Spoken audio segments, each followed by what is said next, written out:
to another episode of Roll the Tape Podcast with Manager Marty. I'm your host, Manager Marty. I'm glad to have a special guest with us today. My guy, he's the family.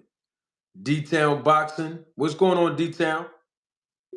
What it do? What it do? We just waiting for the viewers to come on in. Come on in, y'all. Come on in. Come on in. Yeah, come on in. Have a seat. We got a lot of things we're going to talk about today. I want to put my costume on, D-Town, if you don't mind. D-Town, I'm going to let you start something off while I go get my costume because I think this show is appropriate for my cousin, Manager Marty Luther King, the preacher man. Yeah. See what he got to say about all of this. So, we're going to get this show popping. I see people coming on in. Real quick detail before we get this thing popping. We heard and we've seen the press conference thus far. Some of us, I really didn't see the press conference, but I know some people have seen it. Terence Crawford, he's fighting a guy. I don't even know how to pronounce his last name. I think it's Madrimov, but I think his first name is Israel. So I guess I'll refer to him as Israel. And I'll let you start off about this fight. But before we talk about Terence Crawford and Israel, moving up to 154, Terence Crawford is officially 154 pounds now in this fight. What do you think should happen right now with the 147-pound titles that Terence Crawford have? But before you do that, let me acknowledge everybody that's in the chat. Thank you all for coming through. Thank you all for joining the show. We know more people are going to join us. Hopefully, we have a really, really good show today. Double salute to Many Face Publishing. Thank you for the first super chat of the evening, and definitely not the last. Many Face Publishing, thank you for your contribution and your support to the channel. Many Face Publishing says, he asked me, you saw Bill Haney Mayweather on live? I didn't see them live, but I did see the video that's been surfacing all around social media today. And we're going to break down the things that were actually said in the video between Bill Haney and Floyd Mayweather. Like I always break it down. We're going to roll the tape. Me and D-Town are going to give some evaluations and analysis and observations on what we saw and heard in that video. But right now, we're going to talk about that later. But right now, we have to talk about this card. Andy Ruiz is on the card. Big Baby Jarrell Miller's on the card. Isak Cruz is also on the card. Rayo, he's on the card. This is a PBC event, somewhat, because I think most of the PBC fighters are on there. August in Los Angeles, California. We need answers. Double salute to my guys. Andre Noble, he's a member of the channel and supervisor of the Roll the Tape film crew. Biz on the beat, double salute to him. Also a member of the channel, supervisor of the Roll the Tape film crew. Salute to these guys. Double salute to my guy, Lifeline Music TV. Thank you for the super sticker, Lifeline. We have a great show. We're going to break down Bill Haney and Floyd Mayweather's dispute, dialogue, argument, confrontation, whatever you want to call it. Me and D-Town Boxing, we're going to give you the real on it. But we got to talk about this card that just came out of nowhere. The guy from Turkey, I'm not calling him the Excellency or His Excellency or that Excellency. I think that's a part of his name because of my, faith. There's only one that is excellent. There's only one excellency that I know of, and his name is the Lord. So I'm not referring to him as Excellency, but I will say his name is Turkey. I think that's his name, Turkey. So we're going to stick to that. He got the big checkbook out in Saudi Arabia, and it looked like he's putting up a whole lot of money to make a whole lot of famed fighters paid. And we respect that in the sport of boxing. Double salute to my God, Jeremy Austin. He is also a member of the channel, and he's a supervisor of the Roll the Tape film crew. All right. Now, detail boxing. This card is stacked from what we can see. I don't know for, some people may not like this card. You got Isaac Cruz on it against Rayo Venezuela, the man that knocked out Chris Colbert in their rematch recently. You got Andy Ruiz on this card, some other guys on this card, but Terence Crawford and Israel, they're headlining the card. Let's start talking about the card first. What you think about this card overall happening in August? And then let's transition on to talk about Terence Crawford and what should happen in 147 division, and then him moving up to 54. Of course, Errol Spence. We're going to talk about that right now. I'll let you start it off. I'm going to go get my costume as the viewership is increasing exponentially. I think the topic of what's going on with Devin Haney's dad, Bill Haney, and Floyd Mayweather, we're going to discuss that right here live in living color. I think that warrants my cousin, Manager Marty Luther King, to come on here and give some insight as the preacher. But I'll let you start real quick. Detail. What's your take on the card overall happening in August in LA? Well, I'll tell you one thing. It's good to see these fighters fighting, no matter who they with. You know what I'm saying? I mean, these guys want to fight. They've been on the shelf for too long, so they had to compact a card with fighters from different, promotion companies and things like that. And if I'm not mistaken, the fight between Terence Crawford and Israel, that guy holds the WBA strap. And I believe that the fight between those two will be for the WBA. And if I'm not mistaken, the WBO intern, if I'm not mistaken. But the guy Israel, I mean, I looked at a little bit of the interview, not the interview, but the with Terence Crawford and them. And Terence Crawford said that guy Israel was the best fighter at 154. I'm like, what? I mean, if he was the best guy at 154, we all would have known him. I didn't know nothing about the guy. I didn't even know he held the WBO strap. So Terence Crawford said the reason why he fighting this guy is because this guy's the best, and why not go and fight the best? Well, last time I checked, you were trying to fight the winner out of Tim Tszyu and Sebastian. So if that guy Israel was the best fighter, but why would you trying to fight Sebastian? I mean, I don't understand. I mean, I think Terence Crawford trying to sell us on it the same way he did with David Avenesia.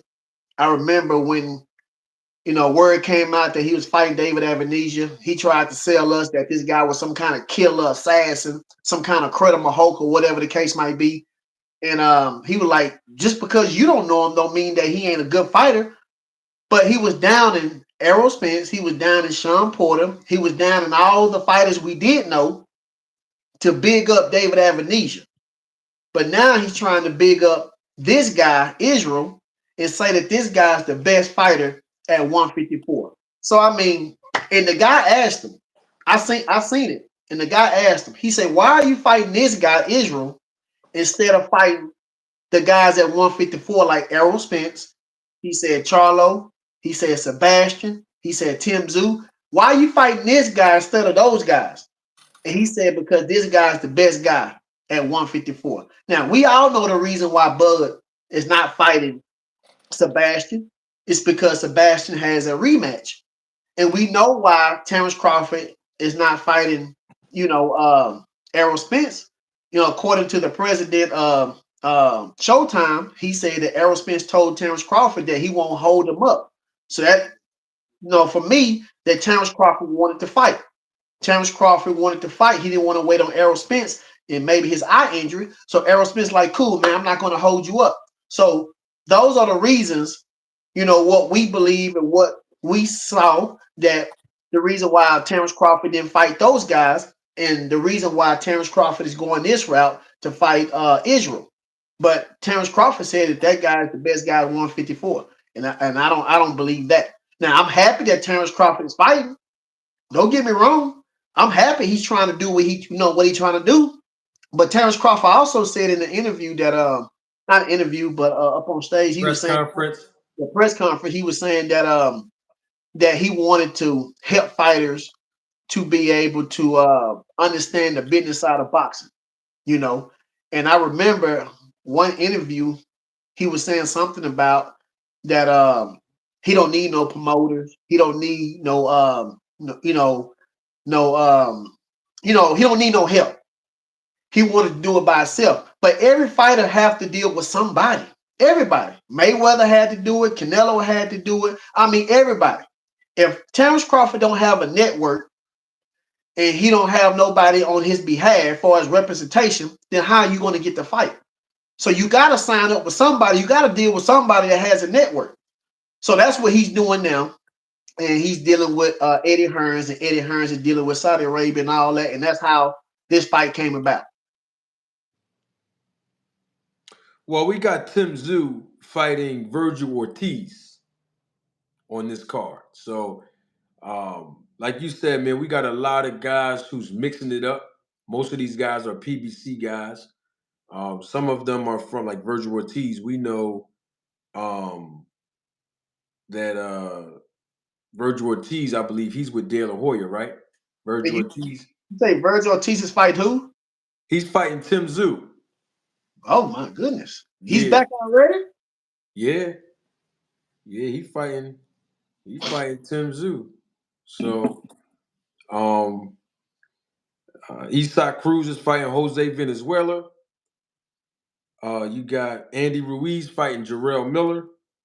David Morrell, he's fighting a guy, I don't know how to pronounce his name. Andy Cruz is fighting Antonio Moran. I mean, this is what you know the card that they published out. So all this is happening in August of 2024 in LA. Double salute, 2 Cents Boxing, member of the channel, supervisor of the Roll the Tape film crew. So overall, I think it's a good card. Like you said, D-Town is keeping these guys active. It's keeping these guys honest to be able to build up their resume, build up their star power, and be able to compete. I mean, that's what it's really all about. But the thing about it is, I want to point this out because I think this is as equally as important. And I know you said that at the press conference, Terence Crawford said that this is the best fighter at 154, in his opinion. I don't know anybody that know too much about him. I mean, most of us never even heard of who the guy actually is. Um, but he's a champion, and I'm going to pull up his record because I saw his record earlier, and I thought that was very interesting um, that he's even considered to even fight a guy of Terence Crawford's stature. Let me pull up his record again for the people. Um, yeah, Israel Madrimov. I think that's how you pronounce his name, but let's be clear on something. Israel is 10 wins, no losses, one draw, and 7 of those wins have come by way of knockout. And this is not a knock on Israel, but let's keep it real. Israel only have 10 professional fights. How many fights does Terence Crawford have professionally, Detail? Ain't he like 40? Yeah, the man's 40 and 0. I mean, the guy is 40 wins, no losses, and he's fighting a guy who's 10 and 0. I mean, we know that this guy don't have half the experience of Terence Crawford. I mean, he's in a position of a prospect right now. I'm glad that everybody's here. Come on in, y'all. The viewership is increasing exponentially. Come on in. Manager Marty Luther King is here today. We're going to break down the dialogue between Floyd Mayweather and Bill Haney. We got to deal with this right here first. Talk about this card that was announced, press conference, the whole shebang. So I'm glad that you all are here. Come on in, have a seat. Come on in, have a seat. Come on with the likes. Let's improve the likes. Let the likes be congruent with the viewership. Okay. All right, now don't listen. Now don't be shy to support the channel. Cash App is $ Manager Marty. Of course, you can donate to the channel live and living color right now. I will publicly acknowledge you. You all know how this go, but I'm just reiterating it to the new audience, people that's new to the channel, that this might be their first time over here. Coming here, this might be their second or third. They don't know how the format go. So I want to salute to everybody who's joining live and living color. We need answers. I also spoke to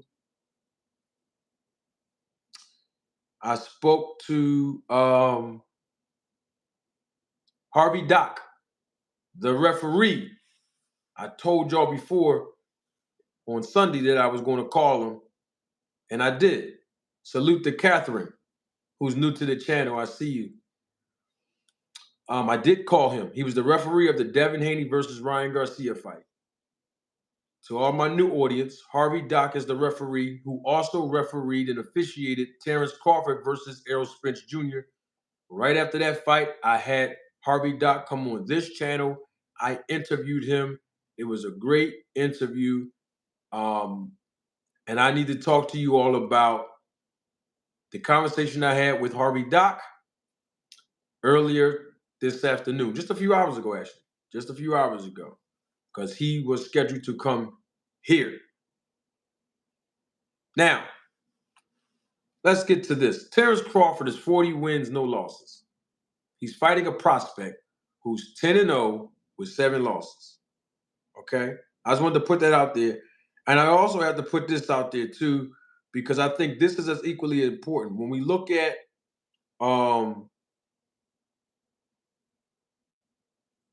fighters' resume, a lot of times as boxing fans, we just look at their box rec and be like, oh, it's the box rec.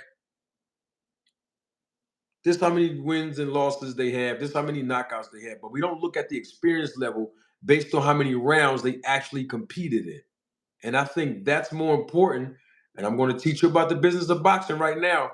When promoters go to the athletic directors who oversee and facilitate these commissions in the states here in America, the responsibility of the commissioners are to look at the entire resume of the fighters before making a determination on approving or disproving or not approving these fights. They look at experience level so that the fighters won't be in the ring being mismatched too much.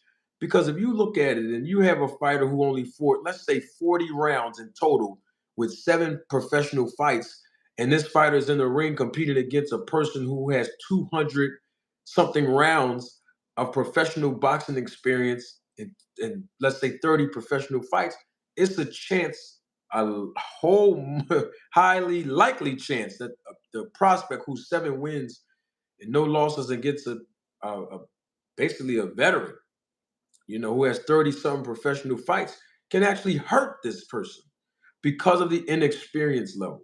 And safety is our primary concern and our priority in boxing when it comes to officiating, when it comes to judging, when it comes to per se refereeing, and of course approving bouts. All right, it's important. Fighter safety is extremely important. This is a very, very dangerous sport.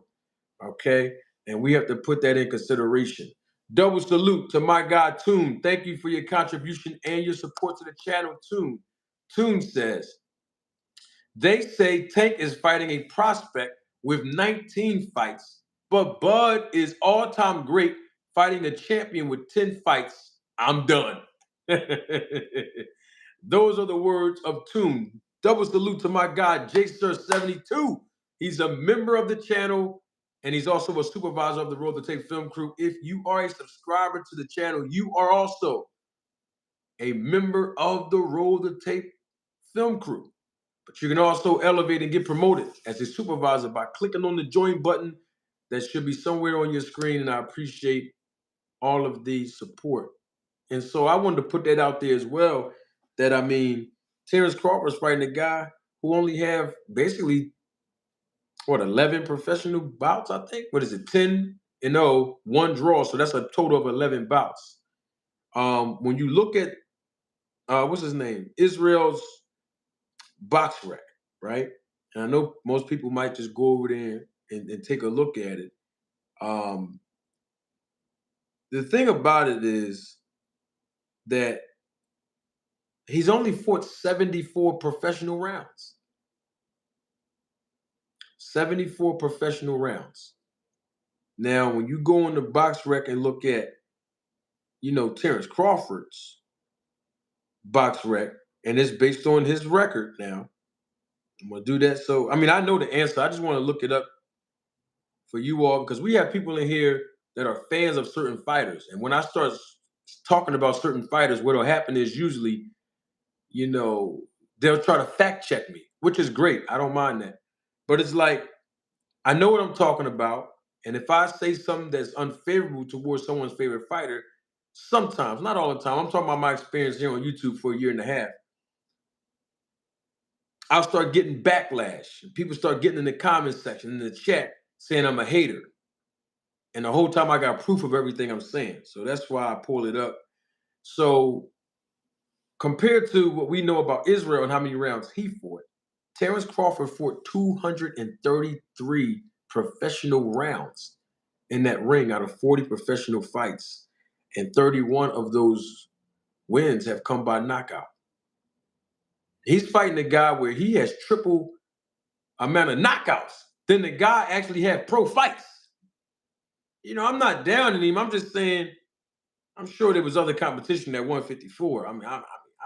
I'm just saying he went from fighting Errol Spence to now he's fighting. All I'm basically saying is why he couldn't just fight Boots Detail.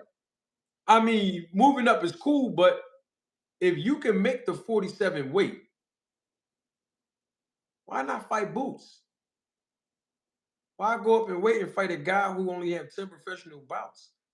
You can fight Boots at 47. Or you can just go ahead and vacate the titles like I've been saying he should do a while ago. So what's going on here with this opponent, Detail, in your opinion? I mean, he could have fought Tim Tszyu if Tim Tszyu gonna be on the card. I mean, he could have did that. Now, like I said, I'm not sure what's going on, but if Tim Tszyu is up to fight and he's on the card, fight Tim Tszyu. But like I said, Terence Crawford is still holding on the straps at 147. So I remember when people were saying that Errol Spence was holding up the division when Errol Spence was fighting for the belts. Now you got Terence Crawford. We don't know what weight class. Now we do. Now we know what weight class he's at 154. So if you're at 154 and you're not willing to go back down to 147, let go of those belts and let Boot Ennis and those other guys fight for the belts. Don't act like a diva, Terence Crawford, man. Let the young guys get it, And this guy, like you said, he's fighting the guy that got like 11 fights,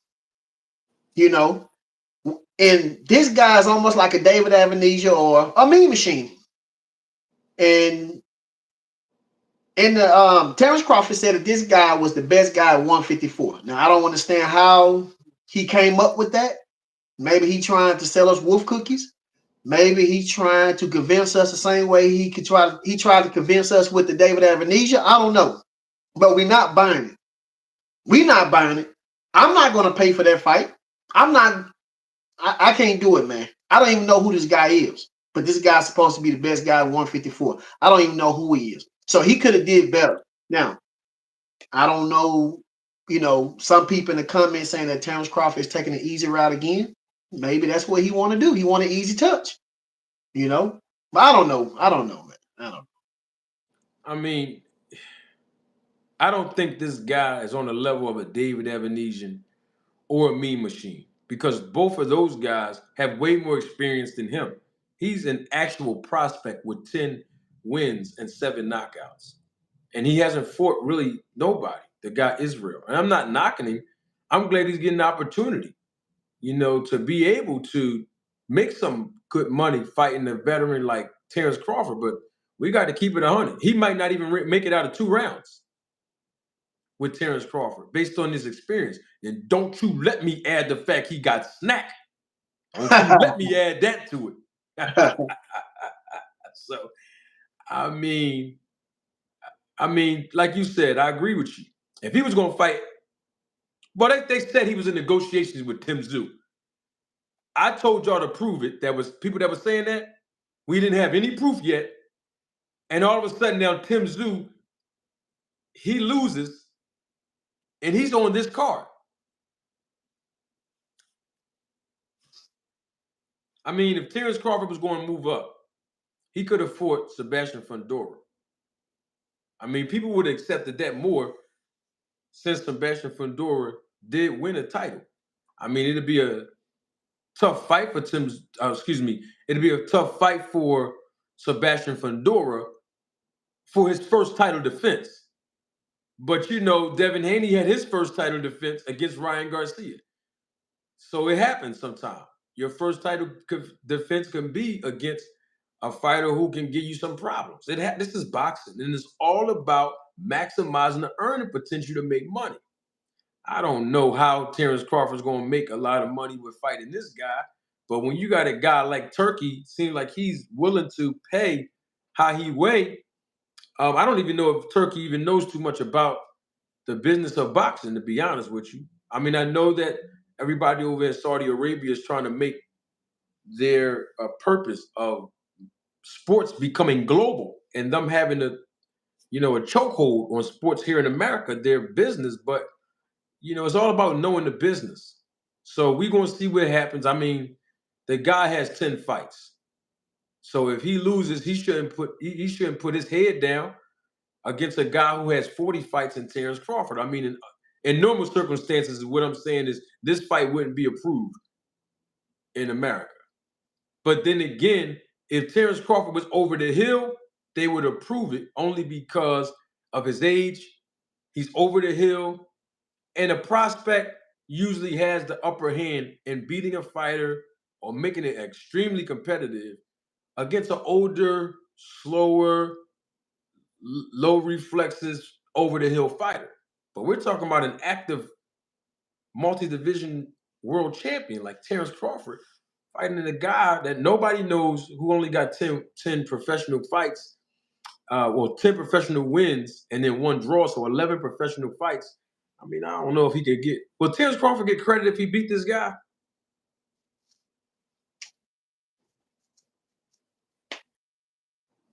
Okay, I was just asking. The other fights on the card: Andy Ruiz fighting Jarrell Miller. I don't even know why Jarrell Miller is still fighting, to be honest with you. I mean, the preacher's here today. We dealing all with truth. Well, we always deal with truth, but it's a little bit rough. You know what I mean? The truth gonna be a little bit rough today. But I'm trying to figure out, how does Jarrell Miller even keep getting these opportunities to fight? The man done got caught cheating about 3 times using PEDs. He done failed about 2 or 3 different tests. He just got beat up too in his last fight. Oh no, man. They just tried to put something together, man. They probably went up there to 7-Eleven like Blue Blood did when he talked to Terence Crawford, when they found some guys out there that was looking to you know how you go to Home Depot, you see all those guys out there waiting, looking for work. That's probably what they did, man. Hey, you want to fight? You want to fight? You want to fight? All right, let's go make a card and sell it, man. That's what I think. I do respect the Rayo Venezuela. I think that's how you pronounce his name. The one that knocked out Chris Colbert. I do respect him fighting Isaac Cruz. That might be really the top fight on the whole card, entertainment-wise, competition-wise. They're going to get that on. That's going to be a good fight, in my opinion. Yeah. I mean, we know what Pitbull coming to bring. He's bringing that heat regardless. I mean, he gonna chop you down. I think his only loss was against Tank Davis, right? Yeah, I think so. Yep. Yeah. They had to put him on there. I mean, I don't even know about Andy Ruiz. That dude ain't fought on know how long. Yeah. He was asking like $20 million just to fight Deontay Wilder for no belt. You know what I'm saying? Like, come on, man. Speaking of Deontay Wilder, he's fighting that guy, Big Bang Zhang, in June.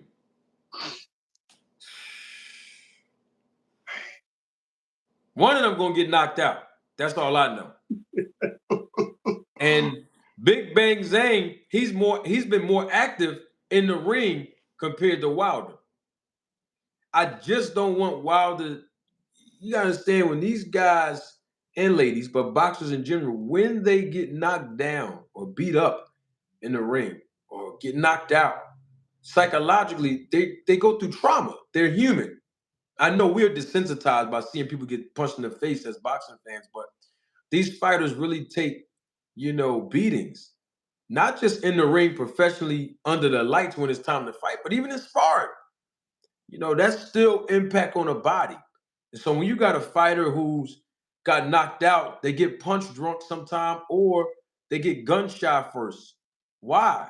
Because of trauma, because their brains have experienced a traumatic experience. And so when they get in there with a big puncher, sometimes even with a puncher that's not really a big puncher, they try the best they can to defend themselves and they get so gun shy about, you know, throwing punches and countering because they know something's going to come back to them. It's just like if you was in a car accident and you experience trauma, and let's say you were rear-ended. Well, trauma says that when you're driving again while you're trying to recover and you slow down at a light, the first instinct for you to do is look in your rearview mirror to make sure that everybody behind you is stopping, right? Because you don't want to relive the trauma. And so these things happen even in boxing because they're human. And so, you know, it They is saying what that it, they saying huh? that they saying that Pitbull Cruz lost twice. Oh, he did? I thought he only lost the tank. I did too. We got to fact check that.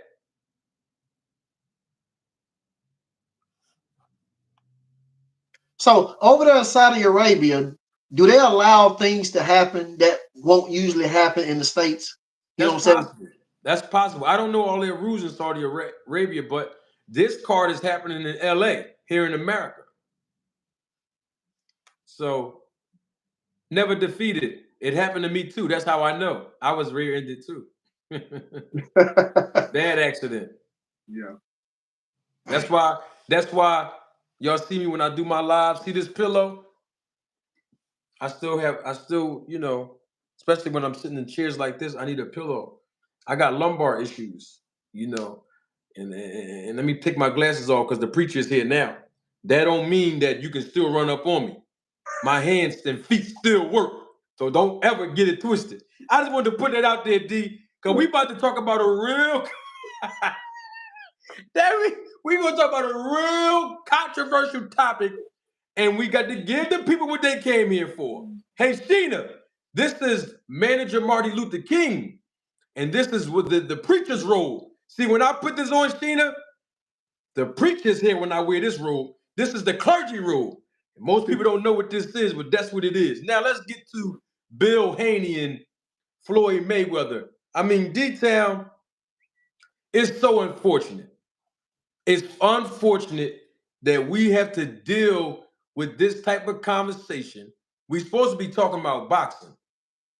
This is all supposed to be about boxing, but somehow, some way, Bill Haney made it about him, as always, and Bill Haney is taking everything personal.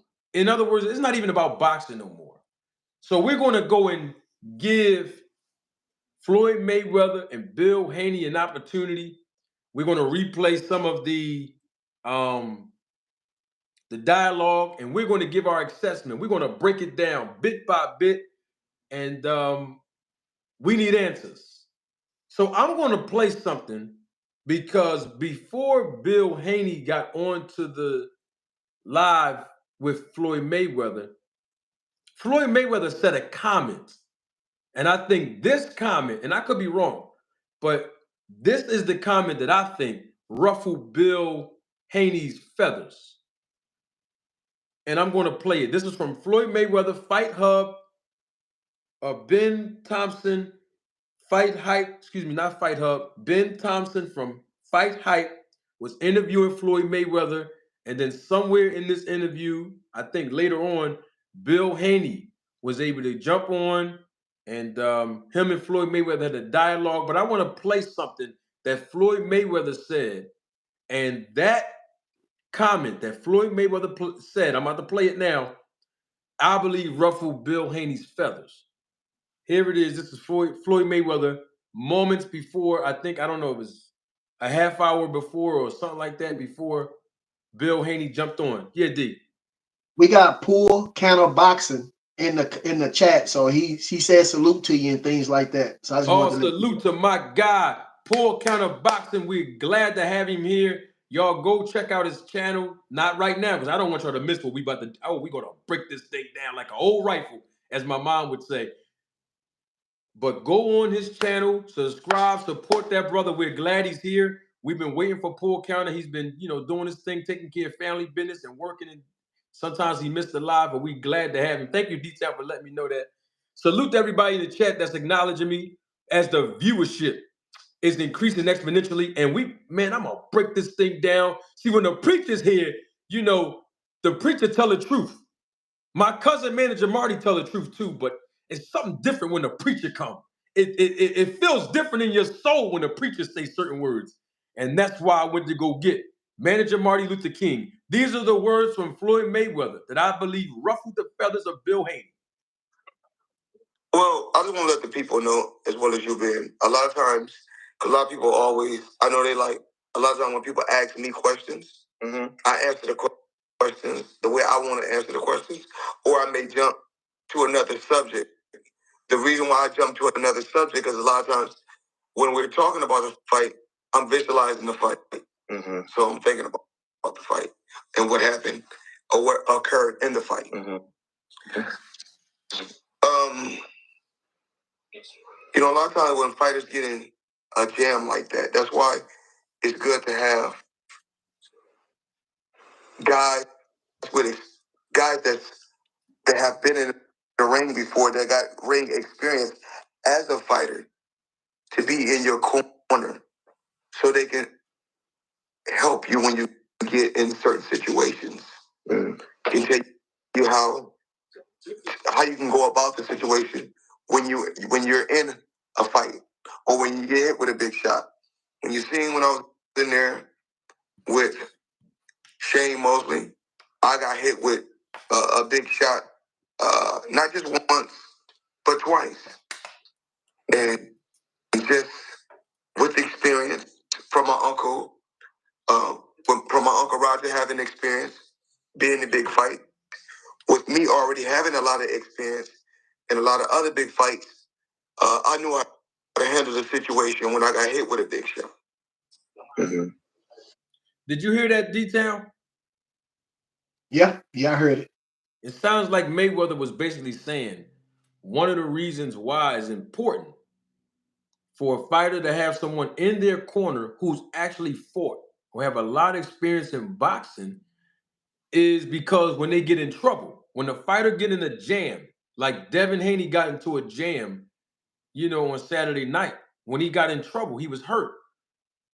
The trainer that's in your corner who have a lot of experience will help that fighter navigate through overcoming the adversity of getting hurt, not just on a defensive end, but also on an offensive end, to pull out the win and overcome adversity. And in the face of adversity, sometimes when we're faced with adversity, we need someone that can guide us, that can give us wisdom, that can give us pointers based on their experience on how to overcome.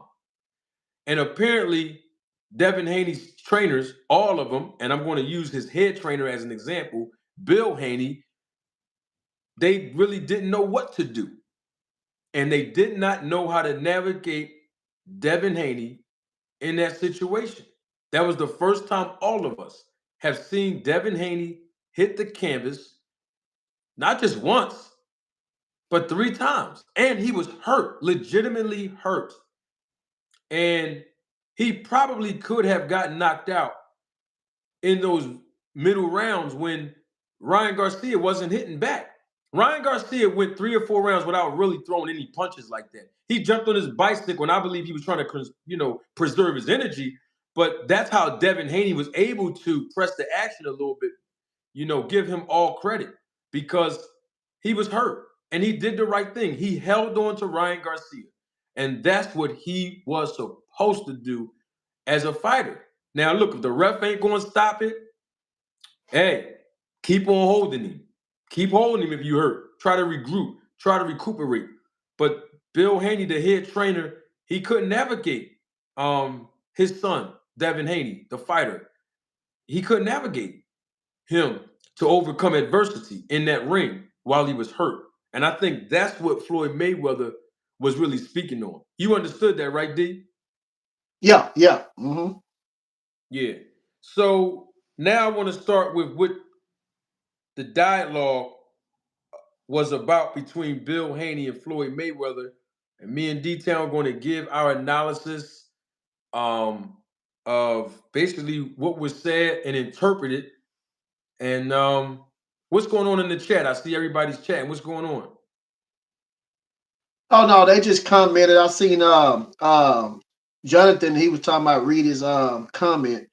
I don't know which one he talking about, but I think he said something, but I believe he still had a lot more to learn from Floyd Sr. I don't know if that's the comment he was talking about, but yeah. Oh, okay, cool. All right. Now let's talk about it. Here it goes.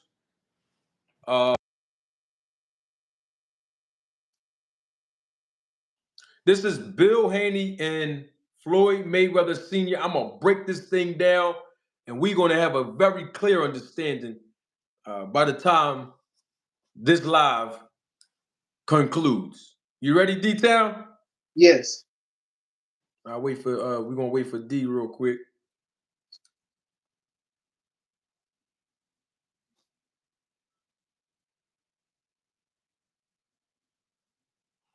All right, here we go.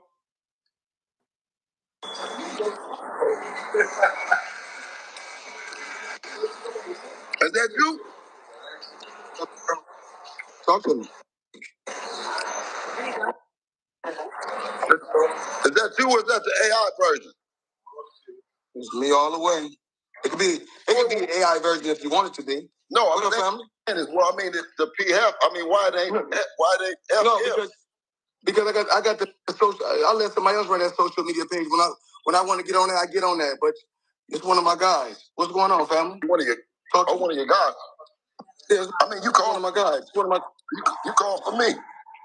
Yeah. So I need to know. I called you to. I've been reaching out to you to let you know. I ain't never had nothing against you. When did me and you go wrong? When did me and you start having beef? All right, stop it. I just want everybody to be understanding of what's going on now. Floyd Mayweather said, I called reaching out to you. Not the other way around, D-Town. Bill Haney ain't reached out to Floyd. Just want everybody to understand what's going on now. Floyd Mayweather said, I reached out to you. I want to know, where did we ever go wrong at? Where's this beef coming in? I didn't know we had an issue. That sounded familiar, D-Town. Remember when when Bill Haney was talking to Adrian Broner? You remember that?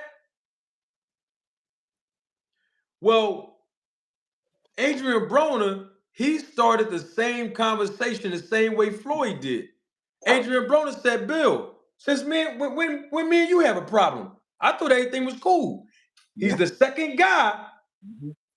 Adrian Broner was first, and now Floyd Mayweather's asking, since when we have a beef? I thought we was cool. When we start having a problem? This was the response of Bill Haney. I don't know how much do we have a beef? Because you seem real aggressive or something about it. Last time me and you. Wait a minute, what kind of beef do we have? He said, what kind of beef do we have? He said, I don't know. Bill Haney said, I don't know. What kind of beef do we have? I'm saying a disagreement. What do we have a disagreement about? What do we have a disagreement about? What did we have a disagreement about? This Bill Haney talking, D-Town. Can y'all hear him? Okay. You did. I never had nothing against you. Now I know. If I'm not mistaken, I think let's talk. I seen you in Miami. Last time I seen you in Miami before. We kicked it. You said what's up. I said what's up. We kicked it. We had a good time. Now all of a sudden it seems like Bill Haney is my enemy. Like I ain't got nothing to do with you. Listen, I don't know if I'm your enemy or not. I don't claim to be your motherfucking enemy. Time out, man. Hold on. Wait a minute, D-Town. Floyd Mayweather's trying to get understanding. When we was in Miami, you said what's up, I said what's up. We was kicking it, everything was cool. Now all of a sudden, it's like you making it like I'm your enemy. Bill Haney said, well, what, do it feel like you're my enemy? I don't know what you talk. What be for you? He tried to downplay it, Detail. What happened? Just don't move forward. Just right there, Detail. What happened? Bill Haney made it seem like it was no problem, D-Town. It's because he ain't the man that he say he is. You know, he got amnesia. I hope I'm saying it right. He got amnesia, you know. He want to see what Floyd Money Mayweather is coming from. That's what he doing. He kind of like playing the back end, and then I'm gonna stop right there. So he was checking. He was trying to check his temperatures. What you say? Yeah. All right, let's listen in. Let's see what happened next. I don't care nothing about being nobody's enemy. You know who I am. You know what I'm saying? You know how I fuck with it. But if you was my enemy, then you would feel like that. Do you feel like I'm your enemy? I'm just asking a question. He said, Bill, I'm just asking. You haven't answered my question from 30 seconds ago, and now you're asking me a question. That's called gaslighting, D-Town. I just wanted to make sure, because I know that the Devin and Bill Haney fans are watching me right now. And I want to let you know, I see you. But guess what? By the time this live concludes today, you're going to get all of the facts about what's really going down with Bill Haney. Now, Floyd Mayweather says, hey, I'm just asking the question, Bill. The question was, when did you and I have a problem? Everything was cool. Do you feel like I'm your enemy? This Bill Haney gaslighting again. Now, let's hear the response of Floyd Mayweather. We ain't no pistol contest. Does it feel like that? I don't. You tell. I'm asking you. I feel like, listen, I've been knowing you for hella long, but I feel like you're a bullshit ass nigga.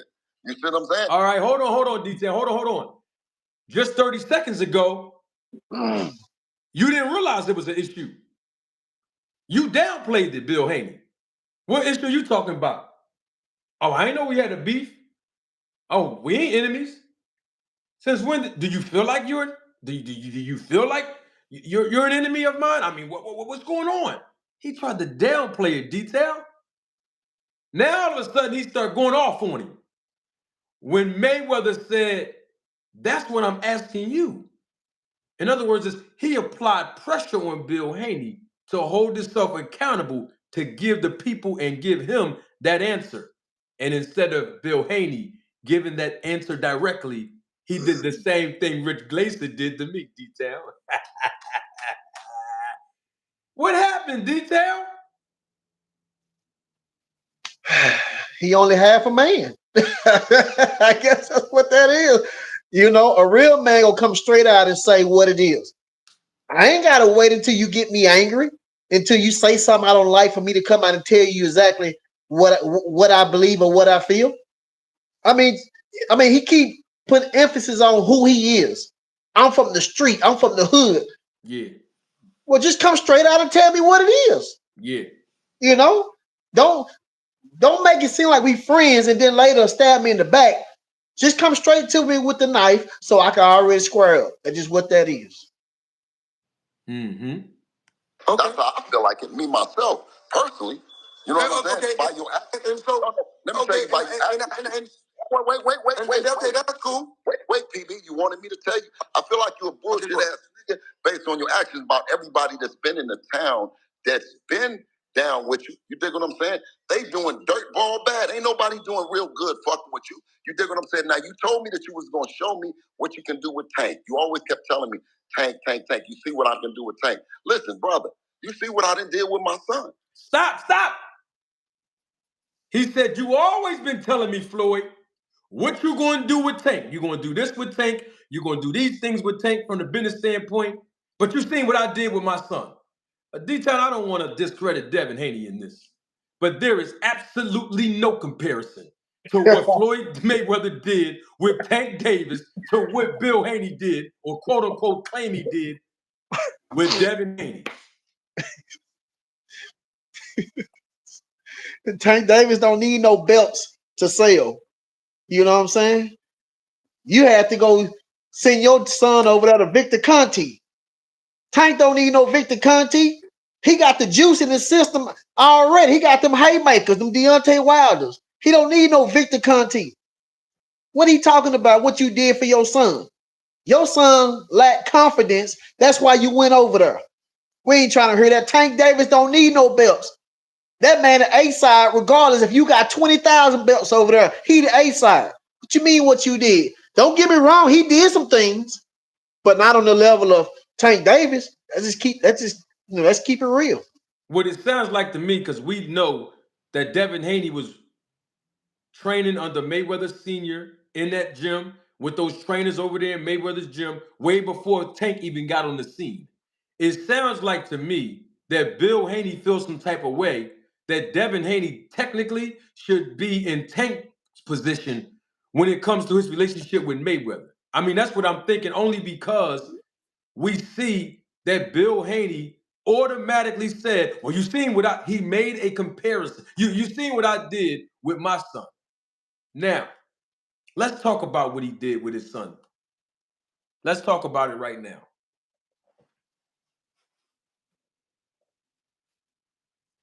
Bill Haney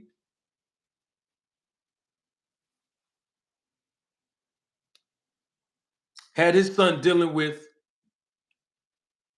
Lou DiBella. Then they went over there and they signed with Top Rank and Bob Arum. How many fight deals did they had over there at D-Town? You talking about with Bob Arum? Yeah. I think was it 3? Okay, 3 fight deal. Guaranteed purse, right? Mm-hmm. They fulfilled the obligation. Devin Haney fulfilled the obligation after the 3 fights, correct? Yeah. Instead of being a free agent, Bill Haney picked up the phone, went back over to Eddie Hearn, who they was dealing with when they was with Lou DiBella. So Lou DiBella, Eddie Hearn, Bob Arum picked up the phone and called Eddie, went back to Eddie. And they still got a multi-fight agreement with Eddie Hearn. That's what Bill Haney did with his son. He went to a promoter, to a promoter, to another promoter, to another promoter, then back to the old promoter again,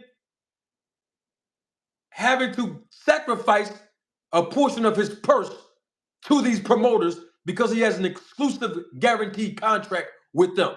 Am I right or wrong, D-Town? Yeah. But Tank Davis, on the other hand, had one promoter, Mayweather Promotions, under the PBC banner with who? Al Heyman. And guess what happened? He became a superstar. They built Tank Davis up the right way and developed that young man.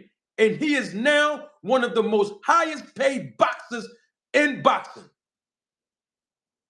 And he is not under Mayweather Promotions anymore. And he's still, to this day, one of the faces of boxing. That's what Floyd and PBC did with Tank Davis. So we see the difference between signing to a promoter, guaranteed contract, guaranteed purse, and then being under one promoter, free agent, having your own promotional company, and fighting on percentage being one of the faces of boxing in Tank Davis. Those are facts. That's not an opinion. That's a fact. I don't understand why he would have an issue with Mayweather or even Tank. I mean, what do Tank got to do with anything? You know, Bill Haney was all over the place. Mayweather asked him a simple question: "What problem do you have with me?" And he really didn't have a legitimate reason why he had a problem with this guy, with Mayweather. The man is just jealous that this man then brought Tank Davis or whatever he touched that made gold out of it. You know, and me personally, how can Mayweather help Devin Haney the way he need to when you got Bill Haney always in the way? I mean, just like Mayweather said, because Bill Haney, he said, "Hey, you ain't never did nothing for me and my son." And Mayweather said, "Well, hold up, I did just the other day." And that dude moved the goalpost. Nobody believed that Bill Haney. You know, my problem is not with Devin Haney. My problem is with Bill Haney because he run his mouth too much. Let your son, you know, be the front runner and you be behind him. It's more like your son is behind you. You the front runner. I thought the fight was between Bill Haney and Ryan Garcia. I didn't know. I didn't think it was between Devin Haney and Ryan Garcia because Bill Haney was always saying something. So what I'm saying is, what is your problem? Legitimate reason why you have a problem with Mayweather, and I think you just jealous of this dude. That's what I think. I totally agree. Look, if you hating on somebody and you mad at him and you can't talk, they're asking, Mayweather's asking him, what is the issue? And you can't give him a legitimate reason. It's because you're a hater. You being negative towards somebody and can't express to them why, and they're asking you for a reason why. There is no other reason. Double salute to my guy, Rodney Day. What's up, Rod? Thank you for your contribution and your support to the channel. Rod says, any Crawford slander, I'm riding. Well, talking about Crawford earlier, Rod, he's fighting a guy who only got 11 pro fights. He's the guy he fighting 10-0 with 7 knockouts, prospect, and he got 40 fights. I'll let that sink in. We got to get back to Bill and Floyd Mayweather, D-Town. Hold on, audience. Let's get back to it. That if you really, that's what you really been with me. But when you went to go talk and do the deal, it wasn't something that he felt like that he wanted to get no monthly. He wanted to be a boss. So stop. He wanted to be a boss. He's talking about his son, Devin. He said Devin wanted to be a boss.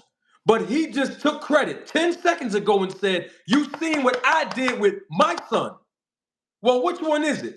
Do you work for Devin Haney or do Devin Haney work for you? Because if you're saying this is what I did for my son, there's no possible way that you could be working for him.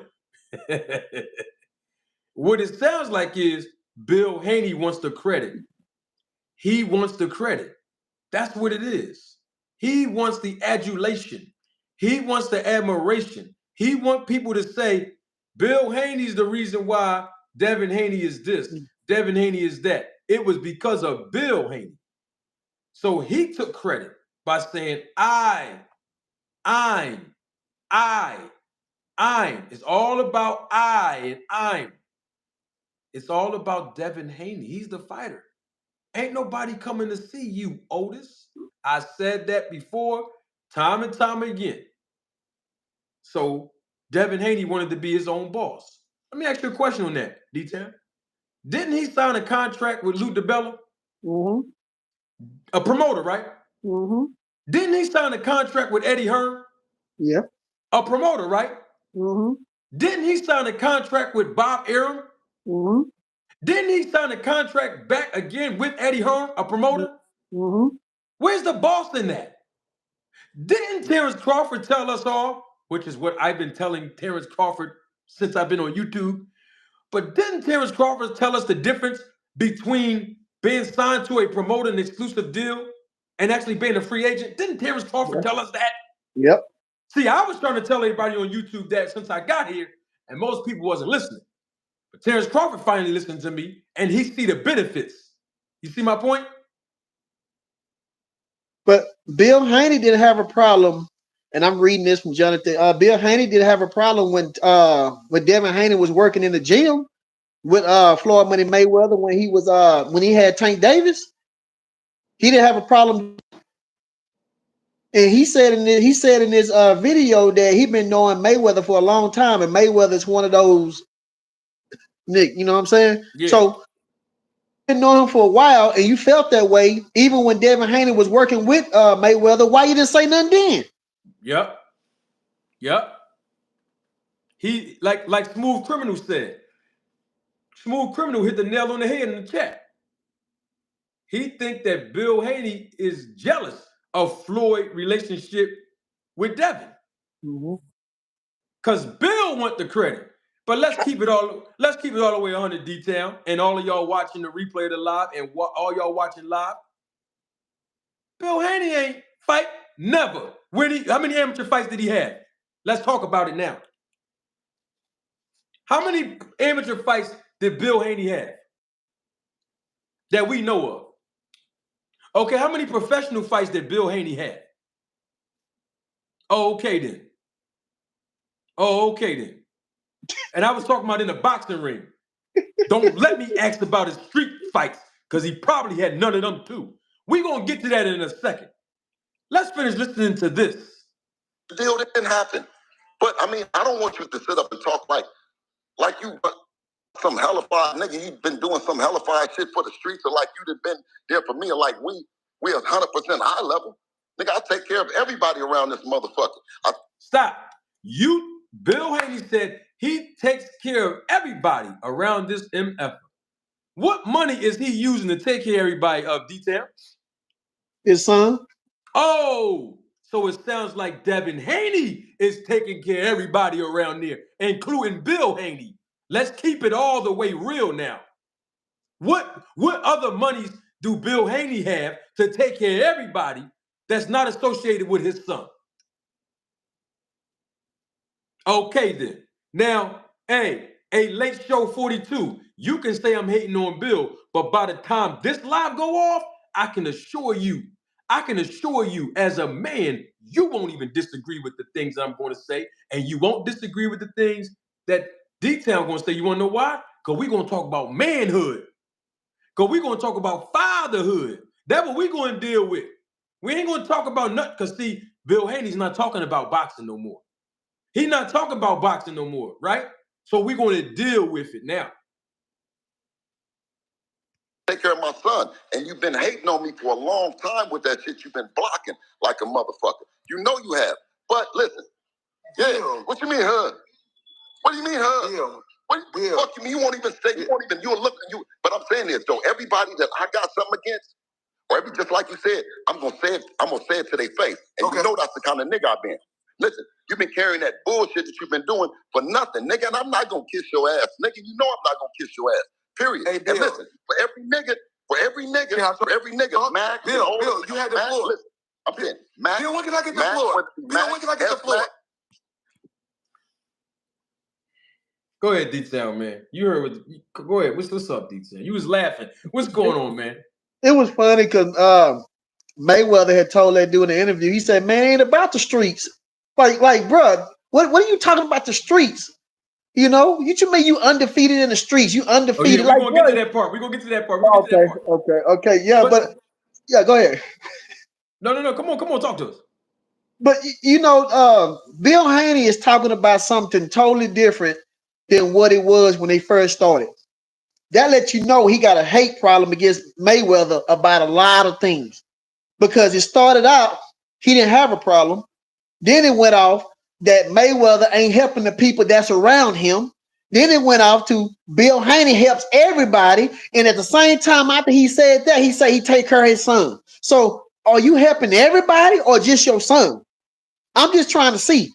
Because last time I checked, a grown man's supposed to take care of himself. It ain't for it's Mayweather's job not to take care of the whole world or everybody around him. What you trying to do? Make the man broke? Like, come on, man. That dude Bill Haney, he on some salty stuff, man. He on some salty stuff. Okay, I'm gonna let you get the floor. Whether it be Mac, whether it be S-Mac, whether it be all the bad niggas, whether it be my nigga from up the way, from Oakland, you know what I'm saying? Rest in peace. Nigga, a lot of niggas. You know what I'm saying? So you popping it. So, nigga, when I pop it, what's the problem? Because other niggas don't pop it? You know what I'm saying? You pop it 1,000 times. Think you was talking about that sparring shit. Think you beat niggas up in sparring. I didn't watch you beat niggas up. And when my son got down on you, you dig what I'm saying? You act like, you tell us Bill, no, you tell us so, you Bill, tell us. Can you let him talk, Bill? Bill, if your son is undefeated in the gym, congratulations. Congratulations that you got an undefeated fighter in the gym. I'm not. That's not it. I'm the under the light I got a nigga fighter. That don't lie. I got a nigga that don't lie. So Nigga, 100% guess what? of the time. Can I ask you a question? Bill, let me ask you a question. Yes. What's my record under the lights? What's my record under the lights? I'm going to tell you, but listen, what's your record under the lights, nigga? He won't answer the question. Floyd asked him, what is my record under the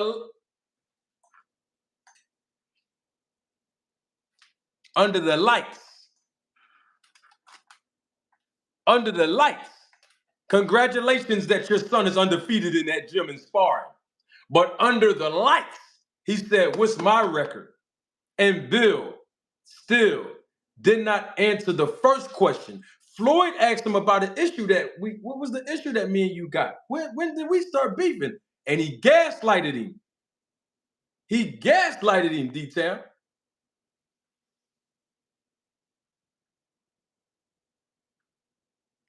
No. Yeah, Get down to it. Yeah, what's my record? What is Nigga, my what's my record in life? Nigga, what's your record under the lights? Nigga, every 50 of your opponents My record in life is undefeated. Nigga, listen, huh? You said what? You said in life my you record in life is undefeated. Nigga, come on, man. What are you talking about your record in life? Nigga, who you talking to? Who you talking? You trying to tell these people that you don't take no L's. Nigga, you take L's around this motherfucker. I done took L's.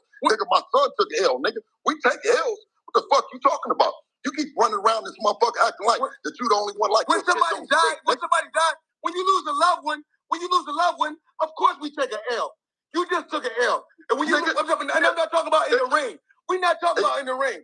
And I know I'm not this, Bill. I ain't never been in no ring. I've always been respectful that punk ass. See, every time Floyd try to talk, he keep interrupting Floyd. Floyd gave him the floor to speak, no interruption. And then when it's time for him to talk, Bill Haney won't extend that same courtesy. I'm setting the foundation because when I'm done this, I'm going to tell you why Bill Haney act the way he does. Double salute to my guy, Toon. Thank you for your contribution and your support to the channel. Toon says, Bill said he take care of everybody. I think he mean these clowns he got paid for on YouTube talking about he the face of boxing.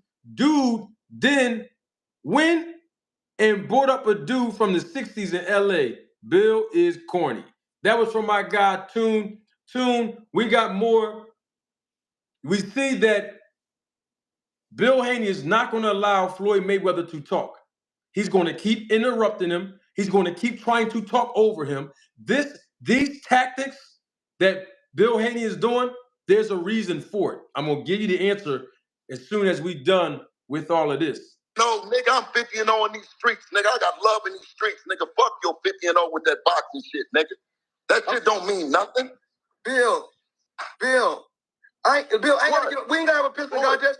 Bill, I ain't gotta be talking to you crazy. You know why? I just pissed a little bit longer than you, nigga. What you talking about? You started pissing, I started pissing, nigga. What are you talking about? Bill, at the end of the day, listen, I called to find out what is your problem with me? Because I don't have no problem with you.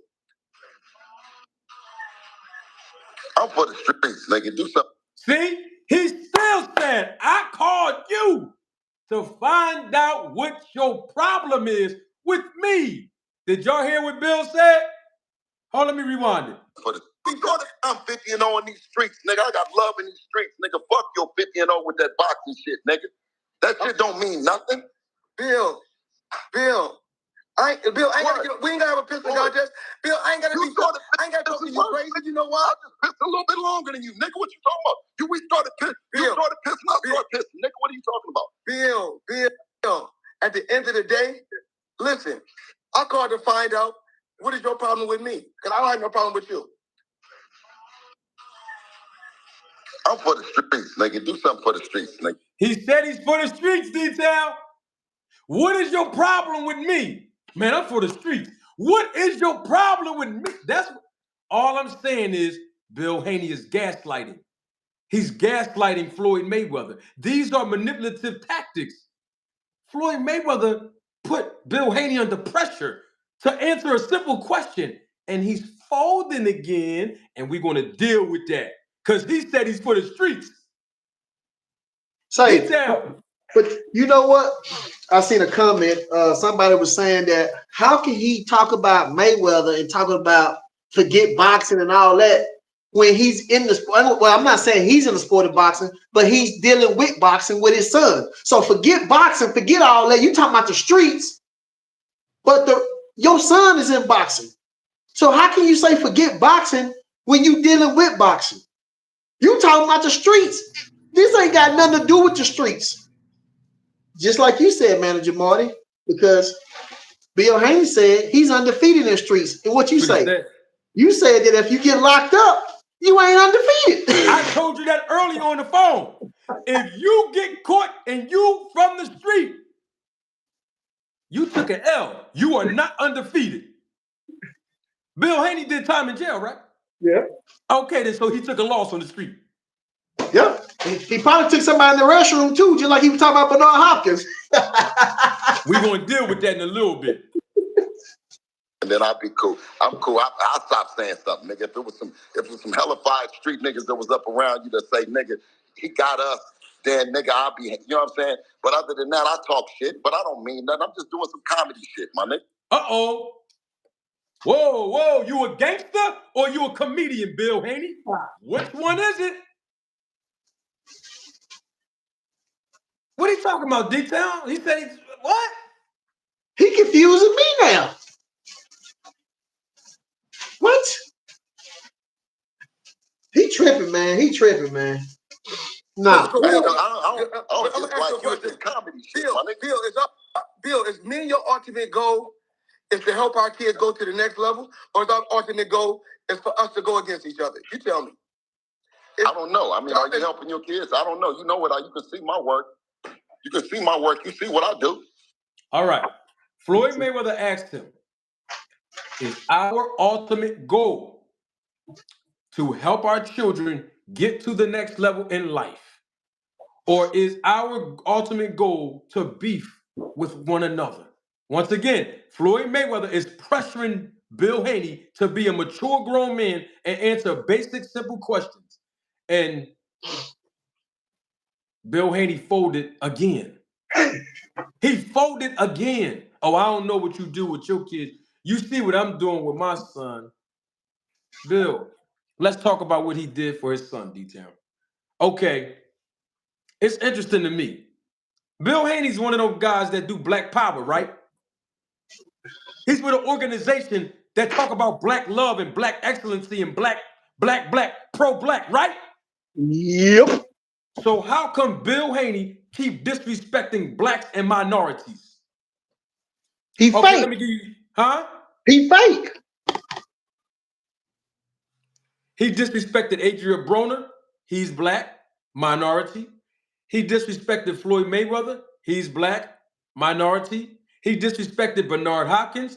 He's black, minority. He disrespected Ryan Garcia, minority. He disrespected Regis Prograis. He's black, minority. He disrespected Regis Prograis, strength and conditioning coach. He's black.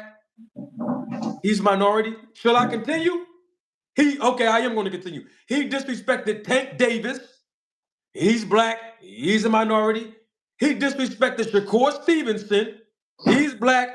He's minority. All I'm saying is this. How you pro-black, but you disrespecting all the minorities and black people that represent the sport of boxing. But yet, you will go tap dancing for the white man. Yeah, he did. He did business with Lou DiBella, the white man. He do business with Bob Arum, the white man.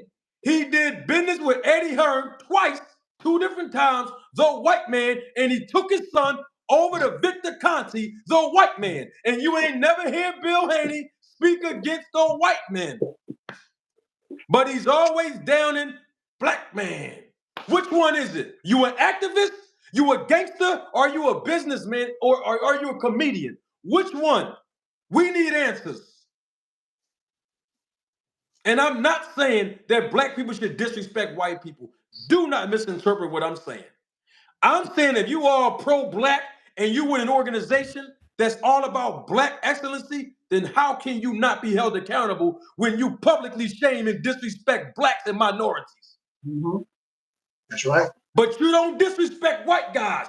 You got your hand out when you deal with Bob Arum. You got your hand out when you dealt with Eddie Hearn. You had your hand out when you dealt with Lou DiBella, and you had your hand out, and still to this day, when y'all dealing with the white man, Victor Conti. And he ain't said nothing bad about now one of them, but he talking about all the brothers and sisters. And then when they talk about him, oh, what's up, king? What's up, queen? Man, we ain't trying to hear none of that. Man, look, that man done dug his own hole. I'm done with that guy. I don't want to hear nothing from him. I'm telling you, I don't want to hear nothing about brother, sister, mother, uncle, cat, dog, fish. I don't want to hear nothing from that dude. He burnt his bridges with every guy. He's still burning his bridges. His son needs help right now. His son is trying to recover. And you burning all the bridges that helped him to get there? Or people that was around him? So I guess Devin Haney gonna hang around a whole bunch of, other people instead of, the people you claim that's your brothers and sisters. You burning bridges. Now, let's talk about him being a boss and a gangster. I was waiting for this part. He said he a gangster, right? We're going to do a test. We're going to do it. You from the streets, right, D-Town? Born and raised. God changed your life around, right, D-Town? Sure did. I'm from the streets, D-Town. Born and raised. I played the street life at some point in time in my younger days. God changed my life around. So now, me and you qualified to give Bill Haney a gangster test. We're gonna put Bill Haney's gangster on trial. Because we're not gangsters. We're not gangsters, right, D-Town? Not no more. Yeah, we family men. We businessmen. But Bill Haney still want to be a gangster, right? Man, ain't no gangster. So yeah, we're gonna do a litmus test. We're gonna put his gangster on trial. Listen, we're gonna keep it real now. Now we're gonna I want to give Bill Haney a gangster test. And anybody that's cool with Bill Haney, y'all can be in the chat and y'all can answer the questions for me then. Let me put my glasses back on so I can hear what people saying in the back. Okay, let's do a gangster test. Quick question about a gangster. Do a gangster run under pressure or do they stand 10 toes down? What do they do, D-Town? Real quick. They stand there 10 toes down. If they got 11, put it down too. So gangsters don't run under pressure? No. Okay, let's do a gangster test. Bill Haney, we're going to do a gangster test. And everybody in the chat, I would love your engagement now. So we're going to do yes or no for this gangster test in the chat, okay? All right. Now, quick question. Do gangsters usually announce publicly on camera 1,000 times a week that they're actually gangsters? Just yes or no. I'm just asking in the chat, just yes or no. D-Town says no.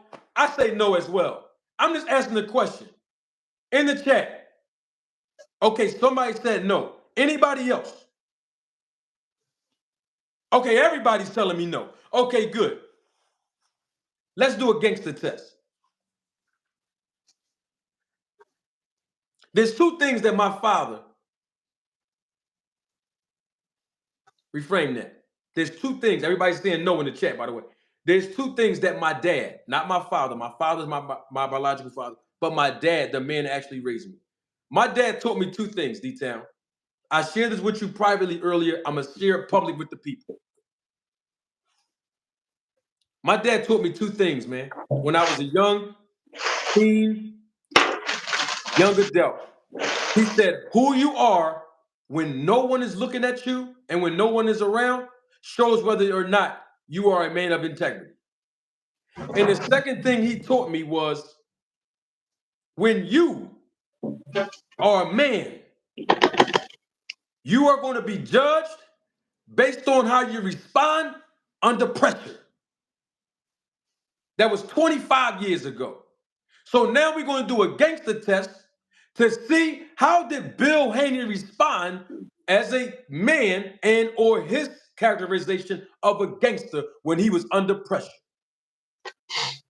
Okay, now, since everybody told me no, that gangsters don't get on camera 1,000 times a week and announce that they are gangsters, we're going to do the gangster test and how real men are supposed to respond under pressure.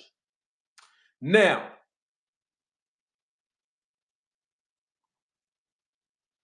Bill Haney was under pressure. He was under pressure when he saw that his son was lacking.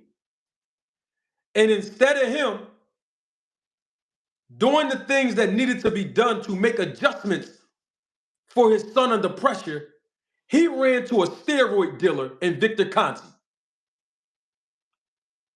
We're going to do a gangster test. He ran to Victor Conti in the snack program. Am I right or wrong, D-Town? He flew and ran up under that bad boy. That dude took off. He was under pressure. Yeah. He ran over there to Victor Conti. Now, what other behavior patterns did he show when he was under pressure?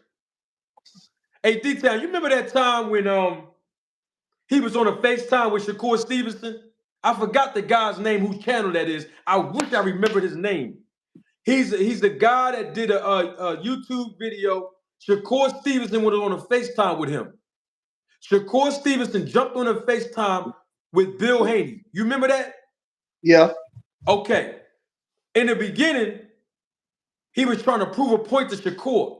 But Shakur Stevenson, in that conversation, was walking him down. And at the end, double salute to my guy, Andre Noble. H-Money. I don't even know H-Money. I seen one video from H-Money, and that was the Shakur Stevenson pressing Bill Haney. And by the end of that FaceTime, Bill Haney was hugs, kisses, and smiling, trying to be friends with Shakur Stevenson. Remember that, Donnie? Yeah. Shakur Stevenson backed Bill Haney in the corner, and he pressed him. And Bill Haney ran. Now, y'all told me gangsters don't run when they under pressure. But he ran. Okay. Question number 3 in our litmus test to see whether or not Bill Haney is a gangster, since he keep promoting being a gangster. When Devin Haney was at the fight, Lomachenko fought the guy, I think his name was Comey. He fought him. Devin Haney jumped in the ring, right, D-Town? Yeah. Cool. Devin Haney jumped in the ring and told Lomachenko, I'm fighting you next. Remember when he did the 3-fight deal with Bob Arum, right? Yeah. Now, when Bill Haney fought Lomachenko, right? Yep. Shakur Stevenson jumped in that ring like Devin Haney jumped in the ring with Loma, right? Mm-hmm. And as soon as Shakur Stevenson jumped in the ring, Bill Haney told Devin, come on, we got to get out. Go, come on. We got to go.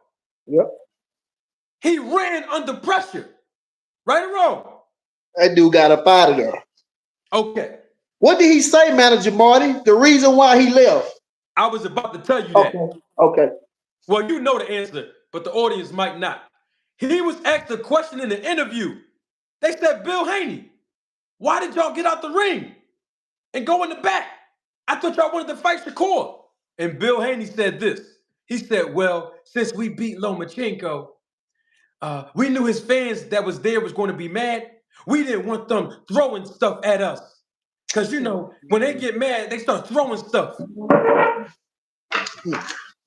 I thought y'all told me gangsters don't run, though.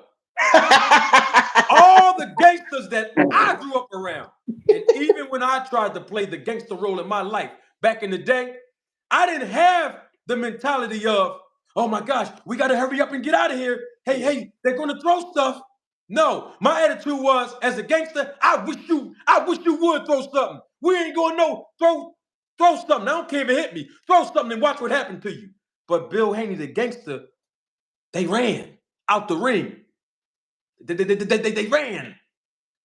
And it was because Bill Haney told his son, yo, come on, we got to go. No. Yeah, I know we said we was going to give Shakur 25%, blah, blah, blah. Yeah. We offered him this, but he's in the ring now, and we got to go. We got to run. Guess what else happened under pressure with Bill Haney, since he's a gangster? Remember Shakur Stevenson, homie, recorded him detail? Yeah. We heard Bill Haney, and I'll roll the tape on him right now if you don't believe. Bill Haney said, if it gets too hot, if it gets too hot in this division, what we gonna do, D-Town? We getting out of there. We gonna move up. If it gets too hot, Yeah. if the pressure's on, we gonna run. We gonna move to another division. Isn't that what he said, D-Town? Sure enough. I thought y'all told me gangsters don't run though. They skip. Uptown boy. Hold on. Uptown boy said so. What the Uptown boy say in the chat? Can you see that, D-Town? Hello, you said who is it? Uptown boy. He must know something about Philly. You see what he said? I see he said something about from the Ram Square. Huh? I see he said Manager Marty from the Ram Square. I guess Squad. I don't know which one you talking about. Squad. Where you at? Oh, yeah, okay, I see right here, the Ram Squad. Yeah. Uptown boy. I wasn't even gonna bring this up because it's not about me, but he said it. Uptown boy. That's where I'm born and raised, Uptown boy. I'm from Richard Island Mob. I'm born and raised there. Ram Squad era, that's my neighborhood. Like Ram Squad, they were legends in my hood from my projects. That's where I'm from, Uptown boy. So see, I don't know if Uptown boy's from Philly or not, and he knows something about me. But all I know is that's where I'm from. CBM, Ram Squad, RAM. That's the projects I'm from. I just wanted Uptown boy to know that because he mentioned my neighborhood. Yeah, that's where I'm from. Okay, anyway, let's get back to the gangster test for Bill Haney. Now, he said if it gets too hot, we heard him detail. Did we hear him? Yeah. If it gets too hot, we're going to move up. We're going to run to another division. Gangsters ain't supposed to run. That's what I was told. Y'all told me gangsters don't run. Okay. Let's go to Bernard Hopkins, D-Town. Uh-oh. What's going on? You ready for this? Get him. All right. Somebody mentioned in my hood. Somebody mentioned in my hood in the chat. Uh-oh. That's what they used to do in my neighborhood. They know what that is in the chat. Now, back to my point. Let's get to Bernard Hopkins. What gangster you know? When a man tell you, keep that same energy, when you see him, you already know what time of day it is. But let's see what Bill Haney allowed the real gangster to do, Bernard Hopkins. First of all, we're going to do the gangster test for Bill Haney. Bill Haney was in the interview, right, D-Town? In the middle of the interview. Yeah. And usually people with respect for you, they'll wait till the interview is done and then they will approach you. But that's not what happened. What happened was Bernard Hopkins ran up on Bill Haney while he was in the middle of his set. While he was in the middle of his interview, he ran up on him, D-Town. I'm not promoting gangster stuff. I'm just saying we're going to do a litmus test because Bill Haney keep glorifying being a gangster. So we're going to see based on his actions if he's a gangster. Because gangsters don't run. I done proved to y'all 5 times already that Bill Haney ran under pressure. Now let's get to Bernard Hopkins. Bernard Hopkins walked up to him and he said in the middle of that man's set, he interviewed that man's interview. Yo, walk me in the bathroom. Come holler at me in the bathroom like real men. In the bathroom. No security, no cameras. Follow me. Let's go in the bathroom and talk like men. And Bill Haney, he folded like a lawn chair under pressure. He tried to act like Bernard was trying to say something gay or homo or diddy. No diddy. Or diddy. And he tried to say, oh man, that was a jailhouse term. You've been to jail, Bill Haney, right? So you knew exactly what Bernard said if it was a jailhouse term. Am I right or wrong, D-Town? Yep, you're right. B-Hop said, follow me, come on to the bathroom. Now, people said that he was actually following him. No, he wasn't. Bernard stopped and turned to the camera and said, watch this, y'all. He gonna act like he following me. But then when it's time to go in there, he ain't gonna go in there with me. Ain't that what B-Hop said? Yep. Okay, now, after B-Hop said that, right? B-Hop was chest to chest with Bill Haney. You remember when Bill Haney was still talking and B-Hop was looking around? He was chest to chest in Bill Haney's face. Quick question. When do gangsters let another man who told them, when I see you is on sight, in their presence? He violated Bill Haney's physical presence. Yeah, the reason why D-Town doing that, I taught my kids, right? Since they was little kids. I told all my kids, stick your hand out like this. I used to tell my kids, stick your hand out like this. Stick it. They were little kids. I ain't talking about no big, little kids. Stick your hand out like this. And ball your fist up like this. And I said, anybody that stands anywhere near your knuckles or pass it, you better sucker punch them because they're violating your personal space and they are a physical threat. That's why I told my kid, ain't nothing to be gangster about. We're teaching our children to defend themselves.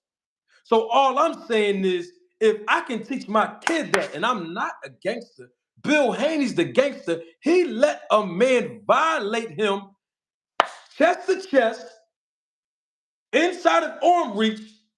He did nothing about it. And this is a man that said, keep that same energy when I see you. Not only that, but as they was walking side by side, y'all saw the video. Don't try to take up for him. Let's keep it real as men. Side by side, Bernard was touching his shoulder to shoulder. Stop me when I'm lying, D-Town. Gangsters ain't gonna let you touch them chest to chest and then shoulder to shoulder while they walking down the street, bruh. You know why Bernard was touching him shoulder to shoulder? Because he was trying to fill it all up to let him know, you already let me violate you. I already looked around and scanned it when I was chest to chest. Ain't nothing gonna happen, and I'm gonna push you out the way. And this is from a man who's almost 60 years old, and Bernard Hopkins, who have a rotator cuff issue. Remember, he was in a fight with Bad Chad Dawson back in the day. And remember, Bad Chad Dawson pushed Bernard Hopkins off of him. Yeah. He fell on his elbow and he broke his rotator cuff in the first fight. You remember that detail? Yeah. So you let Bernard shove you. Now, I'm going to let you tell this part since this is the gangster test. How did Bill Haney respond under pressure after Bernard pushed him with his shoulder, D-Town? What did Bill Haney do right after that? He went over there and he had another conversation or talking into a phone with some kind of interview with somebody else. Bernard Hopkins was over there. Bill Haney went over there. So So he didn't pursue Bernard Hopkins? He did another interview. After Bernard Hopkins pushed him, he turned to the camera and was doing all his interview talking? Yeah, he started trying to fight the guy that had the interview. I guess he was fighting words into the interview, I guess. I don't know. I thought y'all told me gangsters don't run. They just switch. Over that way.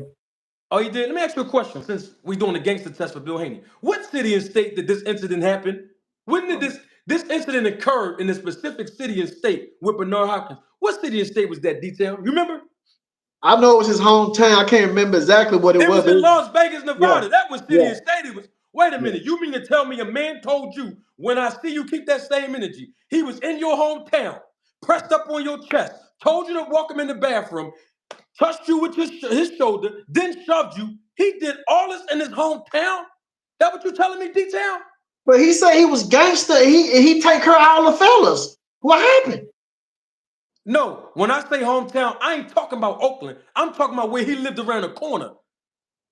He say he take her out. He down. Everybody know him. He live in Las undefeated. Vegas. He live in undefeated. Las Vegas, right? But he undefeated in the streets. Yeah, but he undefeated in the streets, but he live in Las Vegas. Mm-hmm. So a man came to your hometown, Mm-hmm. pressed you, threatened you, violated your physical presence in your physical space, then pushed you. He was able to get in his car and drive off and then see you in New York City months later? Where do gangsters do this stuff? Detail. What? I thought he had security. Huh? I thought he had security. Who? Bill Haney. You talking about, let me show you something. You talking about this security? Oh, I want to make sure you talking about the same thing. Hold on, let me make sure we clear. Hold on.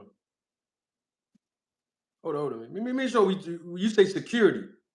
Well, I thought they was. You talking about these guys? Oh, let me see something. Hold on, let me pause something up. You talking Where Waldo? You talking about him? You talking about these guys? Security, these guys? Yeah. All right, hold on. Let me see something. Let me press play and see what happened.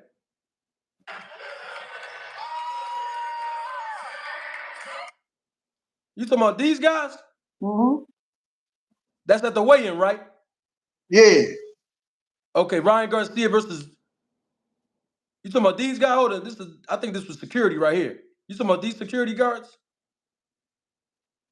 With the snack on, right? Yeah. Hold up. Scoot it over the other way. Right there. Oh, man. You What talking about him? happened? Oh, no. You talking about him? Hold on. That ain't no security, man. Come on, man. Oh, come on. Who did that to them? Bernard Hopkins and pushed the man in the head. With his finger like that? That was Bernard? Yeah. Let me see something. Oh, let me see. Bernard Hopkins right there. Okay, that's Bernard? Yeah. Oh, man. You talking about that security? You talking about him? Maybe it wasn't. I thought when you have security, they're not supposed to get hit. Oh, man. Bernard Hopkins did like this to security. That Bernard Hopkins did that. Man. Dang. His security is just like Bill Haney. Fake. Wait a minute. B-Hop shoved Bill Haney in Vegas, and then in New York, he pressed the face and mug security of Devin Haney and them? Man, it sounds like B-Hop's the real gangster in this situation. You better be lucky he didn't go in the restroom with that dude. And question number 10, D-Town Boxing. When Devin Haney lost, y'all told me gangsters don't run. That's what y'all told me. When Devin Haney lost to Ryan Garcia, what happened to Bill Haney? Did he go to the post-fight press conference? D-Town? No. What happened to him? They fled the scene. We still looking for him. He ran. Yeah. Out the back door. Yeah. He didn't even wait on Ryan Garcia to give him the money. That dude just got up out of there. Is that what a gangster's supposed to do? He wasn't a gangster that night. I gave y'all 10 instances where under pressure, Bill Haney folded. Bill Haney ran. And he ran from Floyd Mayweather twice when Floyd Mayweather asked him 2 questions. Number 1, what's our issue? What's the beef about? He folded under pressure, act like it wasn't an issue, then he snapped out on him. And number 2, Floyd Mayweather just asked him a question just now. Okay, you ain't gonna answer what the beef's about, but are we both having the same agenda and objective and goal to elevate our kids, or we have an objective to beef with each other? Bill Haney talking about, oh, I don't know. He didn't answer him. What? You did. You come up in there with that slow drag talking about that 50, under the lights. Nigga, fuck the lights, nigga, and that 50, You know that shit don't mean nothing in the street. If you ain't really pushing that line and your kids all right in these streets, nigga, you a hoe ass nigga. You see what I'm saying? Nigga, if you ain't out, if your kids ain't walking around and they mobbing in these motherfucking streets, nigga, and they all right. Time out. If your kids ain't mobbing in these streets, is that what a father's supposed to say about his children? Mobbing in the streets? That's what fatherhood is about? So fatherhood is based on you allowing your kids to mob in the streets. Is that what I'm hearing, Detail? I'm a father, you a father. We have people in the chat. We have people watching live and living color. They're fathers. Are you telling me that's the gold standard of being a good father? Your kids mobbing in the street? Devin Haney ain't mobbing in the streets. What are he talking about?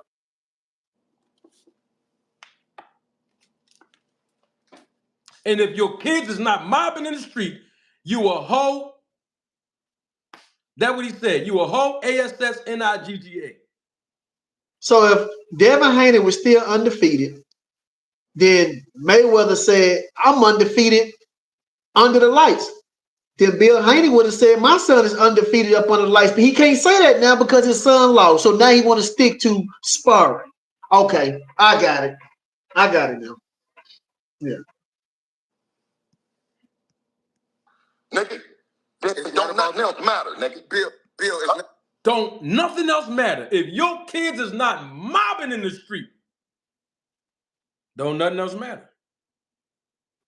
And they mobbing in these motherfucking streets, nigga, and they all right, nigga. Don't nothing else matter, nigga. Bill, it's not about the streets, Bill. I said, Bill, it's not about the streets. That's why you got out the streets, Bill. That's why you got out the streets. I learned from my dad not to even be in the streets. But listen, I ain't coming up in no suburbs, Bill. Listen, no, wait, I'm still in the streets. Listen, I'm still in the streets, and if I see your kids, wait, if I see your kids, wait a minute.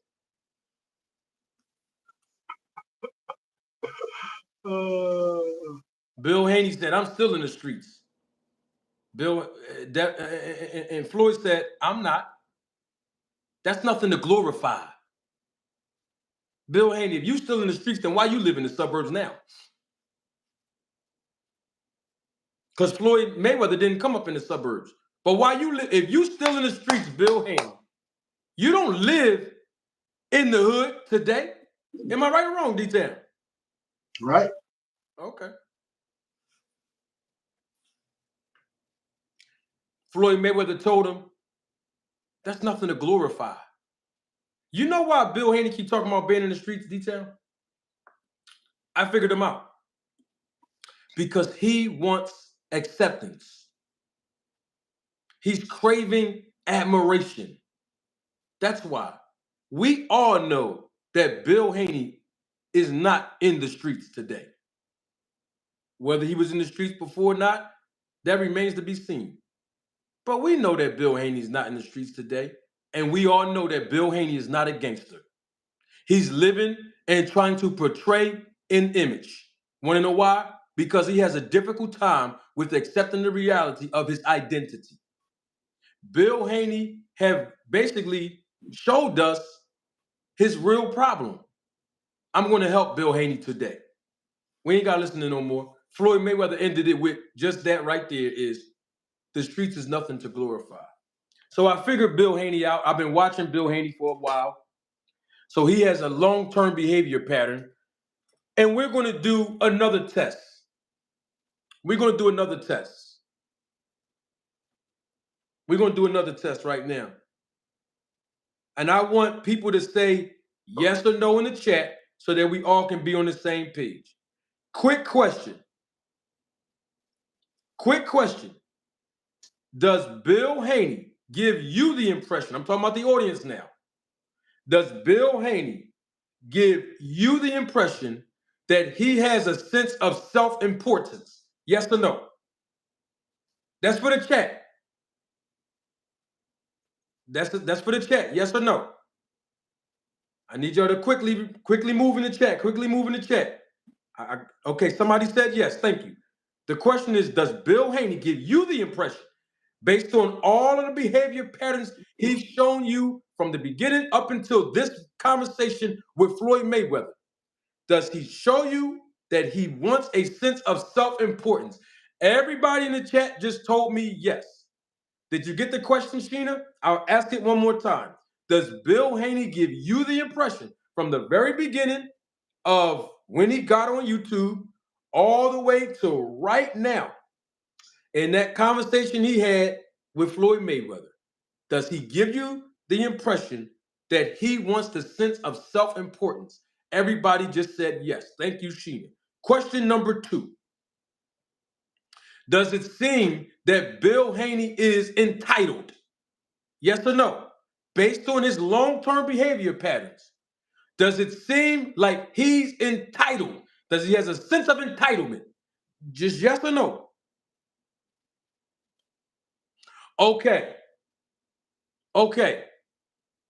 Question number 3.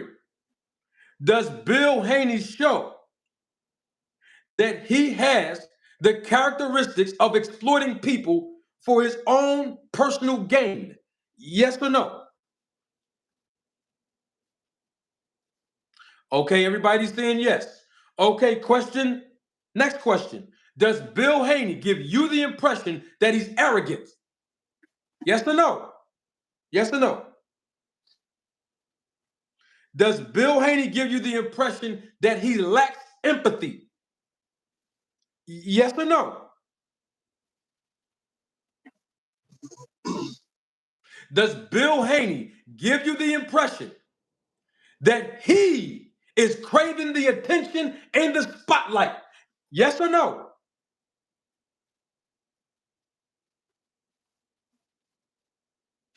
Okay, great. And my last question.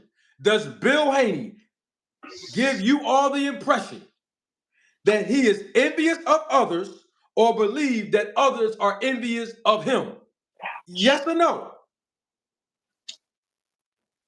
If you said yes to at least 5 of the things that I just asked you, it is now confirmed. We know what Bill Haney's issue is. Bill Haney, according to the DSM-5, I'm putting it out there now. I've been wanting to say this for a long time. According to the Diagnostic and Statistical Manual for Mental Health Disorders, edition 5, I studied it so I know. He has met at least a minimum of 5 long-term behavior characteristics that met the criteria of having a personality disorder. Bill Haney is showing symptoms that he has experienced childhood trauma that he did not overcome, that he was traumatized in prison, that he did not overcome, that his childhood was stunted or his teenage years and personal development was stunted. So mentally, he's still stuck at where he was left off at, and he's never overcome. So this image of being a gangster, this image of trying to be accepted, he keeps on doing it. And because he's jealous, he doesn't have the, not arrogance, he has that, we know that. He doesn't have the sincerity to say, I admire the fact that you guys and women can do something that I don't know how to do, and that's box. Because all of the people that Bill Haney has publicly shamed and disrespected, they're all boxers. Devin Haney, who he claims he's supporting, he's a boxer, and he has manipulated Devin Haney. We already know that. That is no secret. And that's why he's jealous of Devin Haney's relationship with Floyd Mayweather. He has humiliated and publicly shamed Adrian Broner, Ryan Garcia, Tank Davis, Bernard Hopkins, Floyd Mayweather. Think about it. These are all boxers. Bill Haney is basically criticizing and critiquing professionals when he don't have the skill set. So it's clear to me, Deem, based on everybody saying yes to the questions that I asked, he meets the criteria of having a personality disorder. He's giving me personality disorder vibes. The same thing I said about other people, I'm saying it about him. And it's unfortunate because under pressure, under pressure, under the lights, Bill Haney has ran because he's really scared. And I'm not talking about the Bill Haney who y'all hear talking as a grown man. I'm talking about the little boy that lives right inside of him. That's who I'm talking to right now. And it is costing his son. His son is the recipient. His son is suffering. His son's career is going down the tubes because of his ego and arrogance and him not acknowledging his issues as a father first and a man second. And the reason why I get so animated about it is because I hate seeing kids traumatized, especially when a parent is toxic. Bill Haney sounds like a bitter baby mom every time I hear him talk about his son. Because he's insecure. My son, I did this. He remind me of a baby mom. Yep. He's my son. You ain't gonna tell me how to raise my son. That's how baby mamas talk. And if you got a baby mom, you know exactly what I'm talking about. They take all the credit when they ain't did their job. They criticize everybody else when they not even the ones taking care of them. They hold everybody, including the good father, responsible and accountable, and they ain't doing their job. And then guess what else they do? They drag other people in the situation, like the court system. You know the family court system, right? You know how Bill Haney dragged Alicia Baumgartner in that nonsense? You see how he's dragging his son Devin Haney in his nonsense? That's what I'm talking about. Somebody stop me when I'm lying and I'm wrong. Because I'm man enough to apologize when I'm wrong. But we've never seen Bill Haney take any responsibility on YouTube. Have you? Somebody show me a video where Bill Haney says, I apologize, I'm wrong. It was my fault on anything since he's been on YouTube. You ain't gonna find one video where he had personal self-accountability. So you know what I thought about D-Town? Devin Haney deserved respect as a fighter. You wanna know why? You wanna know why? Because he kept getting up and he kept pursuing Ryan Garcia. He kept running towards the fire after he got knocked down. He didn't learn that from his father because his father don't have it in him. He didn't learn that from Bill Haney because he ain't got it in him. Bill Haney has been the P. Diddy of Devin Haney's career. Thank you, Mr. Pragmatic. Call it like it is now. And the reason why I'm animated again, because I hate seeing when kids are traumatized by toxic parents. And D-Town knows me personally, and he know I ain't acting right now. And D-Town know why I don't like it too. D-Town know why, personally speaking. He knows why. But the bottom line is, he's screwing up this kid's career. For what? Because he want to be in the spotlight? For what? Because you didn't live your childhood? For what? Because you insecure? So you got to let everybody know you a gangster. But 10 times I proved in this show that every time pressure was put under Bill Haney, he ran. He ain't staying 10 toes down, and he ain't teaching his son to do the same. Yeah, I'm on right now, One Sexy T. I'm on today. Because Bill Haney has crossed the line way too many times, and people get so scared to hold this guy accountable. I'm not talking about us, D-Town. I'm talking about the ones, other content creators who's on payroll that want credentials and free boxing tickets, and they won't hold this guy accountable. He's disrespected the sport of boxing. You want to know why? Because he can't box. Because he's jealous and envious of boxers. He can't. Show me a video where he's trained his son. Show me. Because every video I've been seeing, all other trainers is holding the mitts, including Floyd Mayweather when it comes to Devin Haney. Last time I checked, when they go train for a fight in their hometown in Vegas, guess what they do? They go train in Bob Arum's gym, the top-ranked boxing gym. Oh, all right then. Somebody stop me when I'm lying. I know I'm a little animated today, but it's all good. Just stop me when I'm lying about him, man. Ain't nothing cool about being a gangster. And a real gangster will tell you that. And a real gangster will tell you that. It ain't nothing to glue. Most gangsters want to get out of being a gangster. Most street guys want to get out of it. They want to get out the hood. But this clown moved out of the hood. He lives in the suburbs. He lives in a big house. but he wants to be back in the hood. For what? To be a stereotype for the black man? For what? This is why we have issues in our community with other races that don't respect us. Races, R-A-C-E-S, not R-A-C-I-S-T. Let's be clear on that. Other cultures. Because Bill Haney is fitting the stereotype that he's promoting, that black people just want to be gangster. And that's far from the truth. What happened to being a businessman, dog? What happened to making it cool to be a stand-up civilian and a stand-up guy to being a better example for our children? What happened to that? Let's keep it 100. Oh, yeah, I'm from the streets. I'm undefeated in the streets. How you undefeated in the streets, Bill Haney, when you did time in jail? You got caught. You took a loss. And you're supposed to show your son how to not be what you were. Talking about it's cool to be gangster. Where at? Every gangster I know is in prison or they dead. Nothing cool about being a gangster. For what? You How could many tell fights that did we Devin see Haney. Bill Haney get into? I'm talking about since he's been in boxing. None. He like the guy that went to high school with you that be like, man, yo, I heard you was arguing with the bull Billy. What happened? Man, we almost fought. Every time you talk to Bill Haney, he's always about to fight somebody. Yeah, like Bernard Hopkins. He was about to fight him, but he turned off. You about to fight B-Hop, but you still, when that man pushed you in your city, he put his hands on you and violated your space in your city. And he was able to get in his car and walk out and drive out the parking lot. And you turn to the camera talking about, baby mama, family court. Hey, Dean, you know what I'm talking about. That's my son. We ain't gonna let nobody do nothing to my son. That's how baby mamas talk, bro. Dads don't talk like that. Dads All up on that dude. All up on that dude like that. My wife don't even get close like.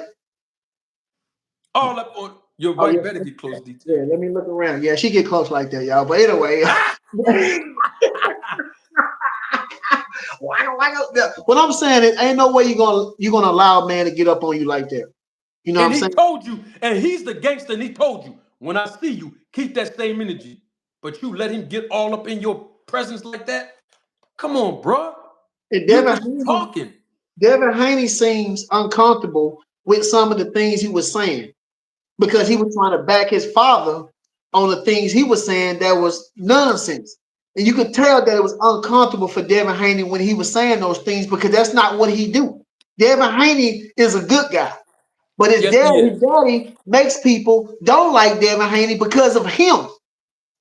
But you're supposed to be teaching your son the fundamentals of how to be a man, and you don't know how to be a man. You're still at a kid state, a kid mind.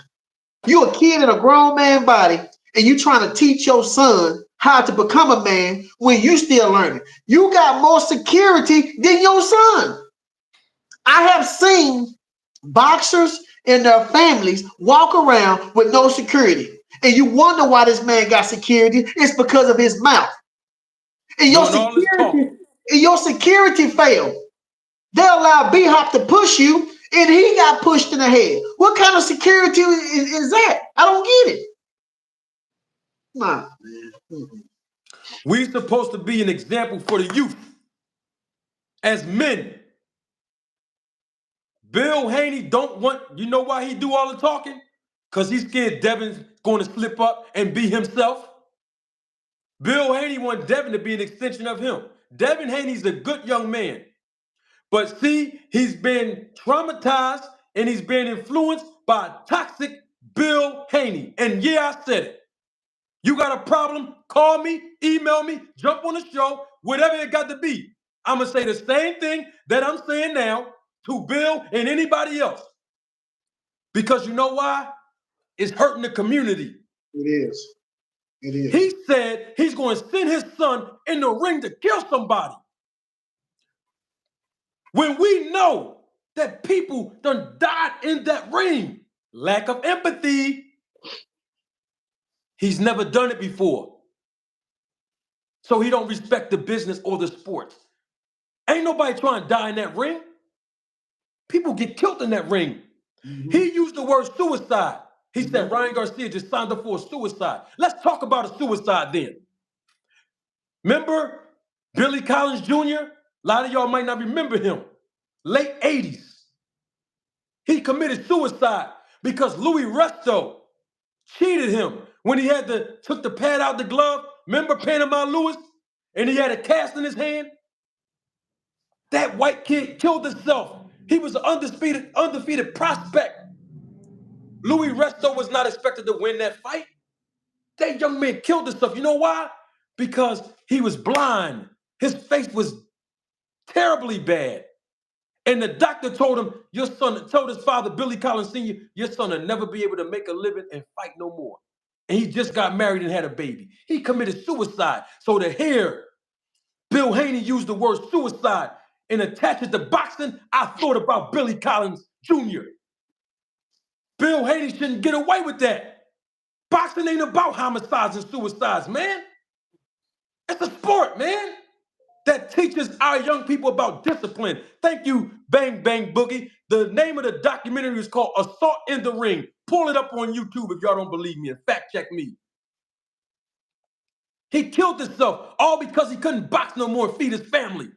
And he was blind because a guy cheated him in the ring. Come on, man. Suicide and homicide are not words that should be associated with this sport. But nobody want to check Bill, right? Because he gangster. All right, well, I'm checking him now. Yep. Yeah, I'm checking him now. You remember when Deontay Wilder said he wanted a body on his resume, everybody ridiculed him. But then you got Bill Haney saying it, nobody said anything. Come on now. Where they do this at? I don't care what organization he's from. They can all come and see me. All of them, come see me. Don't talk black power to me if you're going to disrespect and humiliate black men and then you tap dance for the white man. Don't do it in front of my face because I'm going to call you out on it. Ryan Garcia deserved the opportunity to get the praises from Bill and Devin Haney, and they ran out the ring and they ran out of the opportunity to go to that post-fight press conference. And they ran out the ring when Shakur Stevenson jumped in there. And every week we got to hear Bill Haney disrespecting a black man, a black man, a black woman, a black man. Come on, Bill. But you pro-black, right? King this and queen that. Come on, bro. Stop it. Double salute to St. John C. Thank you for your contribution and your support to the channel. He says, keep cooking, bro. Just subbed to the channel. Thank you for subbing to the channel, St. John. I appreciate you. And I'm not always this animated. I'm not always this animated, but man, look, I just got to keep it real. This is where I'm at right now with this. Because all the time, this keeps happening over and over with these long-term behavior patterns from the same guy, Bill Haney. And it's unacceptable. It just is. We got to call it like it is. And I seen a comment in here from Jonathan was talking about how Boom Boom was at Machinian was hunted behind the death of Boom Coon Kim. Oh yeah, Boo Koo Kim. Ray Boom Boom Mancini. Yeah. From Youngstown, Ohio. Yeah. He killed the guy in the ring. Mm-hmm. He didn't do it on purpose. They was boxing, bro. Yeah. Come on now. Yeah. What about Jermaine Taylor? The brain issues he suffered in that ring that changed his personality. What about Riddick Bowe? Remember he went back to try to get his family back? They put him in jail behind that. He was trying to do something righteous to get his family back. But what happened was his mind got messed up from boxing. What about Muhammad Ali? Parkinson's. Freddie Roach, Parkinson's. Boxing did that. Don't talk to me about homicide and suicide. These fighters take a beating when they get in that ring. And they make sacrifices to entertain all of us. And you got this clown who ain't never boxed before and won't bust a grape in a street fight. Disrespecting fighters. Come on, man. When is it going to end? I may never talk about Bill Haney after the day, but I'm just telling y'all this is what it's going to be right now. Meldrick Taylor, thank you. Sugar Shane Mosley stuttering. Riddick Bowe, punch drunk stuttering. Come on, man. Mm-hmm. These guys and ladies, they take beatings in that ring, man.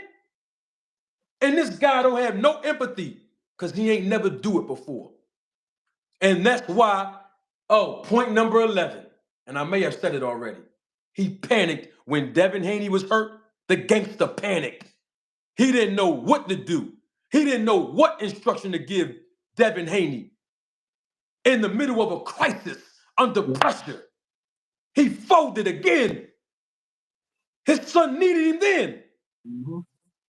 And guess what? Anybody that say I'm hating on Bill, I'm waiting for you to do it. Because I'm going to send you a video that I did on Mike Williams Sr., about a year and some change ago? And I did it against him. This ain't just no Bill Haney. I've been talking about this. Double salute to Sheena. Thank you for your contribution and your support to the channel. Sheena says, preach, Manager Marty. I'm not being emotional. I am animated. All the ladies out there, some women don't want a man to be so animated. I'm usually not like this all the time. I just got to get this out of me on Bill Haney. That's all. Because this guy is a nutcase. And I'm really tired of the antics because of who's suffering behind it. His son. Devin. Yep. Devin know what I'm talking about. Yep. Let Devin Haney come up on this channel and I'll point out everything about his father and the young man to be crying. And let Bill get up here. Because I'll talk to the little boy that lives inside of Bill and I have him crying too. I know how to identify with him. He should be spending time with his son right now. You know what I'm saying? Studying social media, going back and forth with Mayweather and everybody else. It's a time to be silent and go be with your son. You say you always got his back, you always in his corner, but go spend some time with your son and get out of social media. Within 6 hours of the fight, he was on social media. Bill Haney. And since then, every day, he's been on social media, doing Instagram videos, sending them to Fight Hub. So Fight Hub can put it out on this platform. I checked the play. For what? What you got to get the attention for? Devin Haney said his jaw wasn't broken on the tweet, right? So if his jaw not broken, maybe we want to hear him make a statement when he feel like talking. We don't want to hear Bill talking no more. The gangster done talked enough. We ain't seen no action yet, but just talking. No action. None. And I'm not just talking about in the street. Forget that. That ain't important. I'm talking about in business. Every business deal that Devin Haney had has been with Mexico and the white man. I told Bill Haney, call Al Heyman. If you really want to get the tank fight as a free agent when you leave Bob Arum, call Al Heyman to get the tank fight. And what did they do? They ran up to 140 and called Eddie Hearn. I thought y'all told me earlier, gangsters don't run. Yep, I do have a channel. Somebody asked me, do I have a channel? Yeah, I do have a channel. But, since gangsters don't run, why he just didn't dip in after the fight and tell Ryan Garcia, salute to you, salute, Bernard Hopkins, salute, to all his team and stuff, and then dip out. You could have just came in and salute them boys and left, but you fled the scene. We had the hound dogs looking for him. We had the whole squad looking for him. But then you go tell Mayweather, I'm from the streets. I don't run from nobody. But you couldn't even come to you couldn't even come see Ryan Garcia and them after the fight and just salute the man and give that man congrats. You couldn't even do that. But you supposed to be mobster. You don't run from nobody. Come on, man. That ain't make no sense. Double salute, my guy. Smooth Criminal. Thank you for your contribution and your support to the channel. Smooth Criminal says, facts, Manager Marty. Sabrio versus, I forgot how to pronounce his name. R.I.P. The Dedishev. I forgot. Remember, Matias. Remember, he killed somebody in the ring not too long ago. You know that sits on that man's conscience, bro.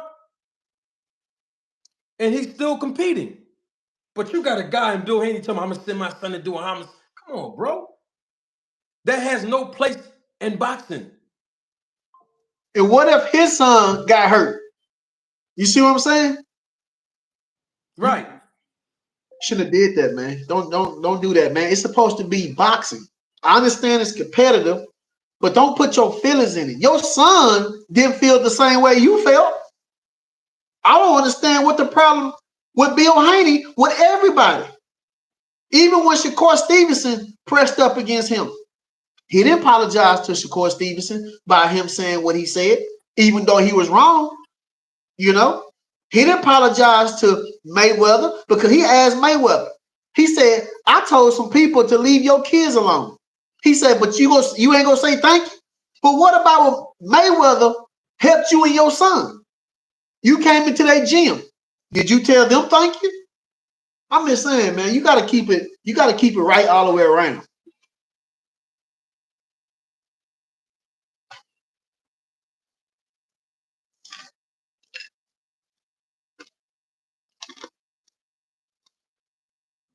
You're right about everything you said, Detail. Hold on, let me let Floyd Mayweather end it. Before I do, Big Supreme, thank you. You're absolutely correct. Gerald McClellan, how can I forget him?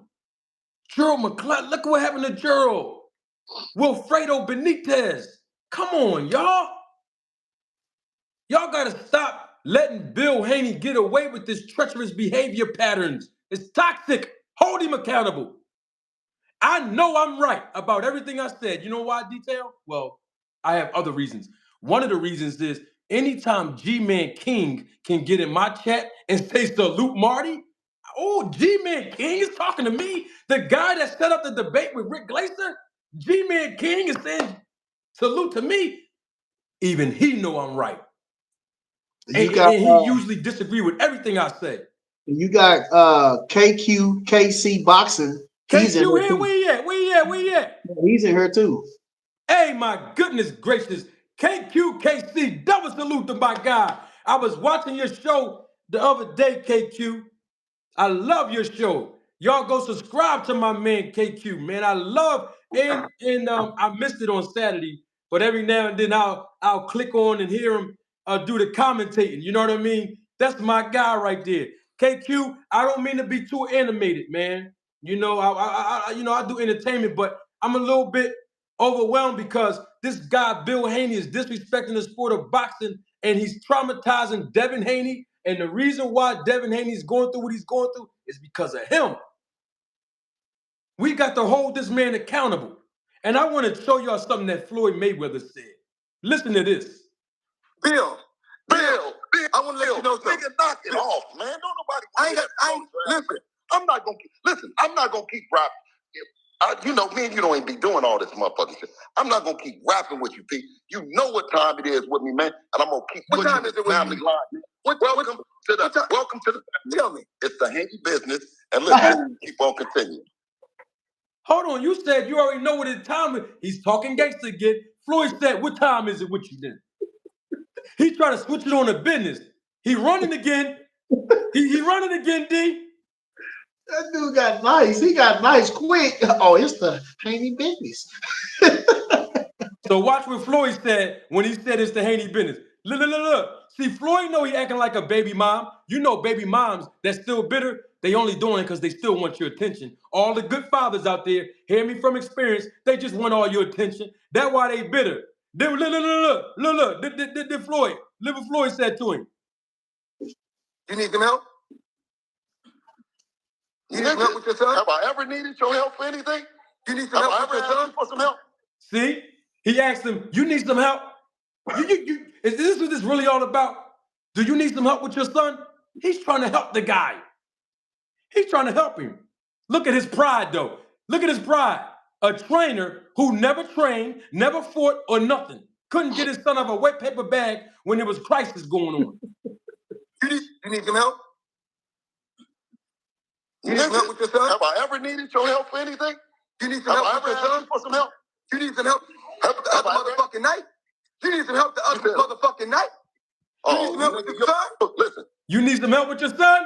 Did I ever need your help for anything? Y'all needed help the other night. Yeah, you needed some help the other night. You needed some help the other night, Bill. Yeah. Hey, Bill, you need some help now with the business. Call a real manager. I help you out. Bill. You see, because I love the sport of boxing and I love the fighters. Like Floyd was talking about. He loved the fighters, bro. That's why he had your son in this gym with him. He was doing mitt work with your son, like the other trainers, and you didn't, because you don't know. Look, you don't have it in you. All the real ones. Deem is here, KQ is here, D-Town Boxing is here, Paul Counter is here. Cooking with Frank is here. All Things is here. Sheena is here. Andre Noble is here. Many Face Publishing is here. I believe Smooth Andre Criminal, Smith is here. Mr. Smooth Pragmatic Criminal, might be here. I can go on and on about the Stand real Up, ones here. Pete everybody. Flame is here. I can go on and on about the real ones. We see right through you, Bill. We see right through. Asante L is here. We see right. Two Cents Boxing is here. We see right through you, Bill. Mm-hmm. We know you're portraying this gangster image. You're not a gangster. We see right through you. Know why? Because it ain't about what you say. It's when you under pressure. See, that's what real men show. When we under pressure, how we overcome. And every time Bill Haney was under pressure, he ran out the back door. I gave my examples earlier. If you missed it, you're going to have to watch the replay of this. Double salute. My guy, Cooking with Frank, thank you for your contribution and your support to the channel. Cooking with Frank says, Devin is paying for his daddy's violations. Yes, he is. Yes, that young man is. Unfortunately for him, Cooking with Frank, you're absolutely correct. It's sad. That's the part that bothers me the most. Lifeline Music TV, thank you again for your contribution and your support to the channel. Lifeline Music says, Marty, you're going to have to yell at the Bud Buddies after he gets whooped. At least I give the Dream credit for finishing the fight. Bud Coward ASS is next.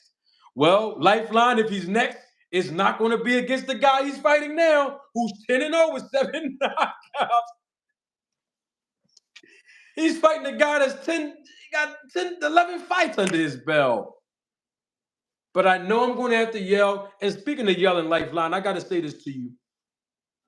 I got to preserve my voice. I forgot I had my first professional ring announcing job over the weekend. Some of you might not know this. Most of you do. I've already told you this. I am finally licensed as a boxing and MMA professional ring announcer. My first, it's a really big job too, my first one. My first job as a boxing ring announcer is this weekend. And I already can hear that I lost a little bit of my voice. I'm gonna drink some tea. I'm gonna be all right, because that's my first. I've been licensed now for a couple months. I told y'all about it when I first got licensed. But I'm gonna save my voice because I hear it and I feel it too. Man, I didn't mean to get that animated, y'all, but this guy, man, he's ticking me off because it's hurting the career of a guy who is a good fighter. You see what I'm saying? Devin Haney is a good fighter. He only lost one time. He can bounce back. He's at a crossroads right now. But all I'm saying is he's got to keep trying to cash checks that his dad is writing for him, and his dad is writing on checks from a closed bank account. That's the problem. The bank account had been shut down 6 years ago, 5 years ago. You still writing checks on that old account. Come on, Bill, stop it. That's all we saying. Man, I digress, man. We got some new subscribers in the house. We had everybody's here, man. I'm trying to move my way around in boxing to continue to make an impact. My goals are not complete in boxing. There's other positions that I want to hold to be an example for everybody that's coming behind me, and that's why I'm doing ring announcing and everything like that. And also at the same time, to continue to build the brand, the character, Manager Marty, to be able to give education to boxers all around the world. You know what I mean? And then, of course, entertain all of you. You know what I mean? Detail, I'm glad I got this off my chest finally. Hopefully, I don't have to do another video on Bill. Hopefully, Bill Haney will come up here. I'd love to interview him. And guess what? I'm going to treat him like I treat everybody else that I interview. Professional, and we're going to get down to the nitty gritty. But at the end of the day, he ain't got to come up here. Because you know why? I'm going to always be honest and have integrity. That's the bottom line, whether he come up here or not. But we cannot sit here and let Bill Haney get away with these treacherous, toxic behavior patterns that's in turn hurting his son. because his ego is bruised. And it's not about him. It's about Devin Haney, the fighter. And Devin Haney should get the credit. And so should Ryan Garcia. Now, my message for Devin Haney, when you feel like it, don't let your dad or nobody else pressure you because you're a grown man, Devin. When you're ready to talk, please give Ryan Garcia his flowers because Devin Haney has yet to acknowledge that Ryan Garcia beat him and he's a good fighter. He never acknowledged it yet. He never tipped his head off and gave Ryan Garcia credit. And the reason why I'm saying that is because he was on Twitter and he did put 2 tweets out there. So whenever you're able to talk, Devin, if you are listening, please tip your hat off and show good sportsmanship. Don't be a sore loser. Don't be that, Devin. Don't be that, bro. Give Ryan Garcia his credit and then fire your dad and get you a legitimate trainer. Let your dad can still be your dad and he can still be on payroll because we know that Bill Haney is only looking at boxing as a means to an end. But the bottom line is this. You need more experienced trainers that'll help you bounce back. And if you want to maintain a friendship with Floyd Mayweather and learn from him, that's okay. I'm telling you this man to man for Devin Haney. That's okay. You don't ever have to be influenced by nobody, not your dad or nobody else, to do something that you know it is not right. The scriptures say, if you exalt yourself, you will be humbled. But if you humble yourself, you will be exalted. And that's my word for the day. D-Town, I'm going to let you take us out. Close us out. I appreciate everybody. Salute to everybody that came over. I promise you I have my voice back. We're going to try to come and spin it. I'm going to try to spin the block tomorrow. I'm going to try to spin the block tomorrow because I can't do it on Friday. I have so much to do on Friday. And also I got to prepare for the event on Saturday.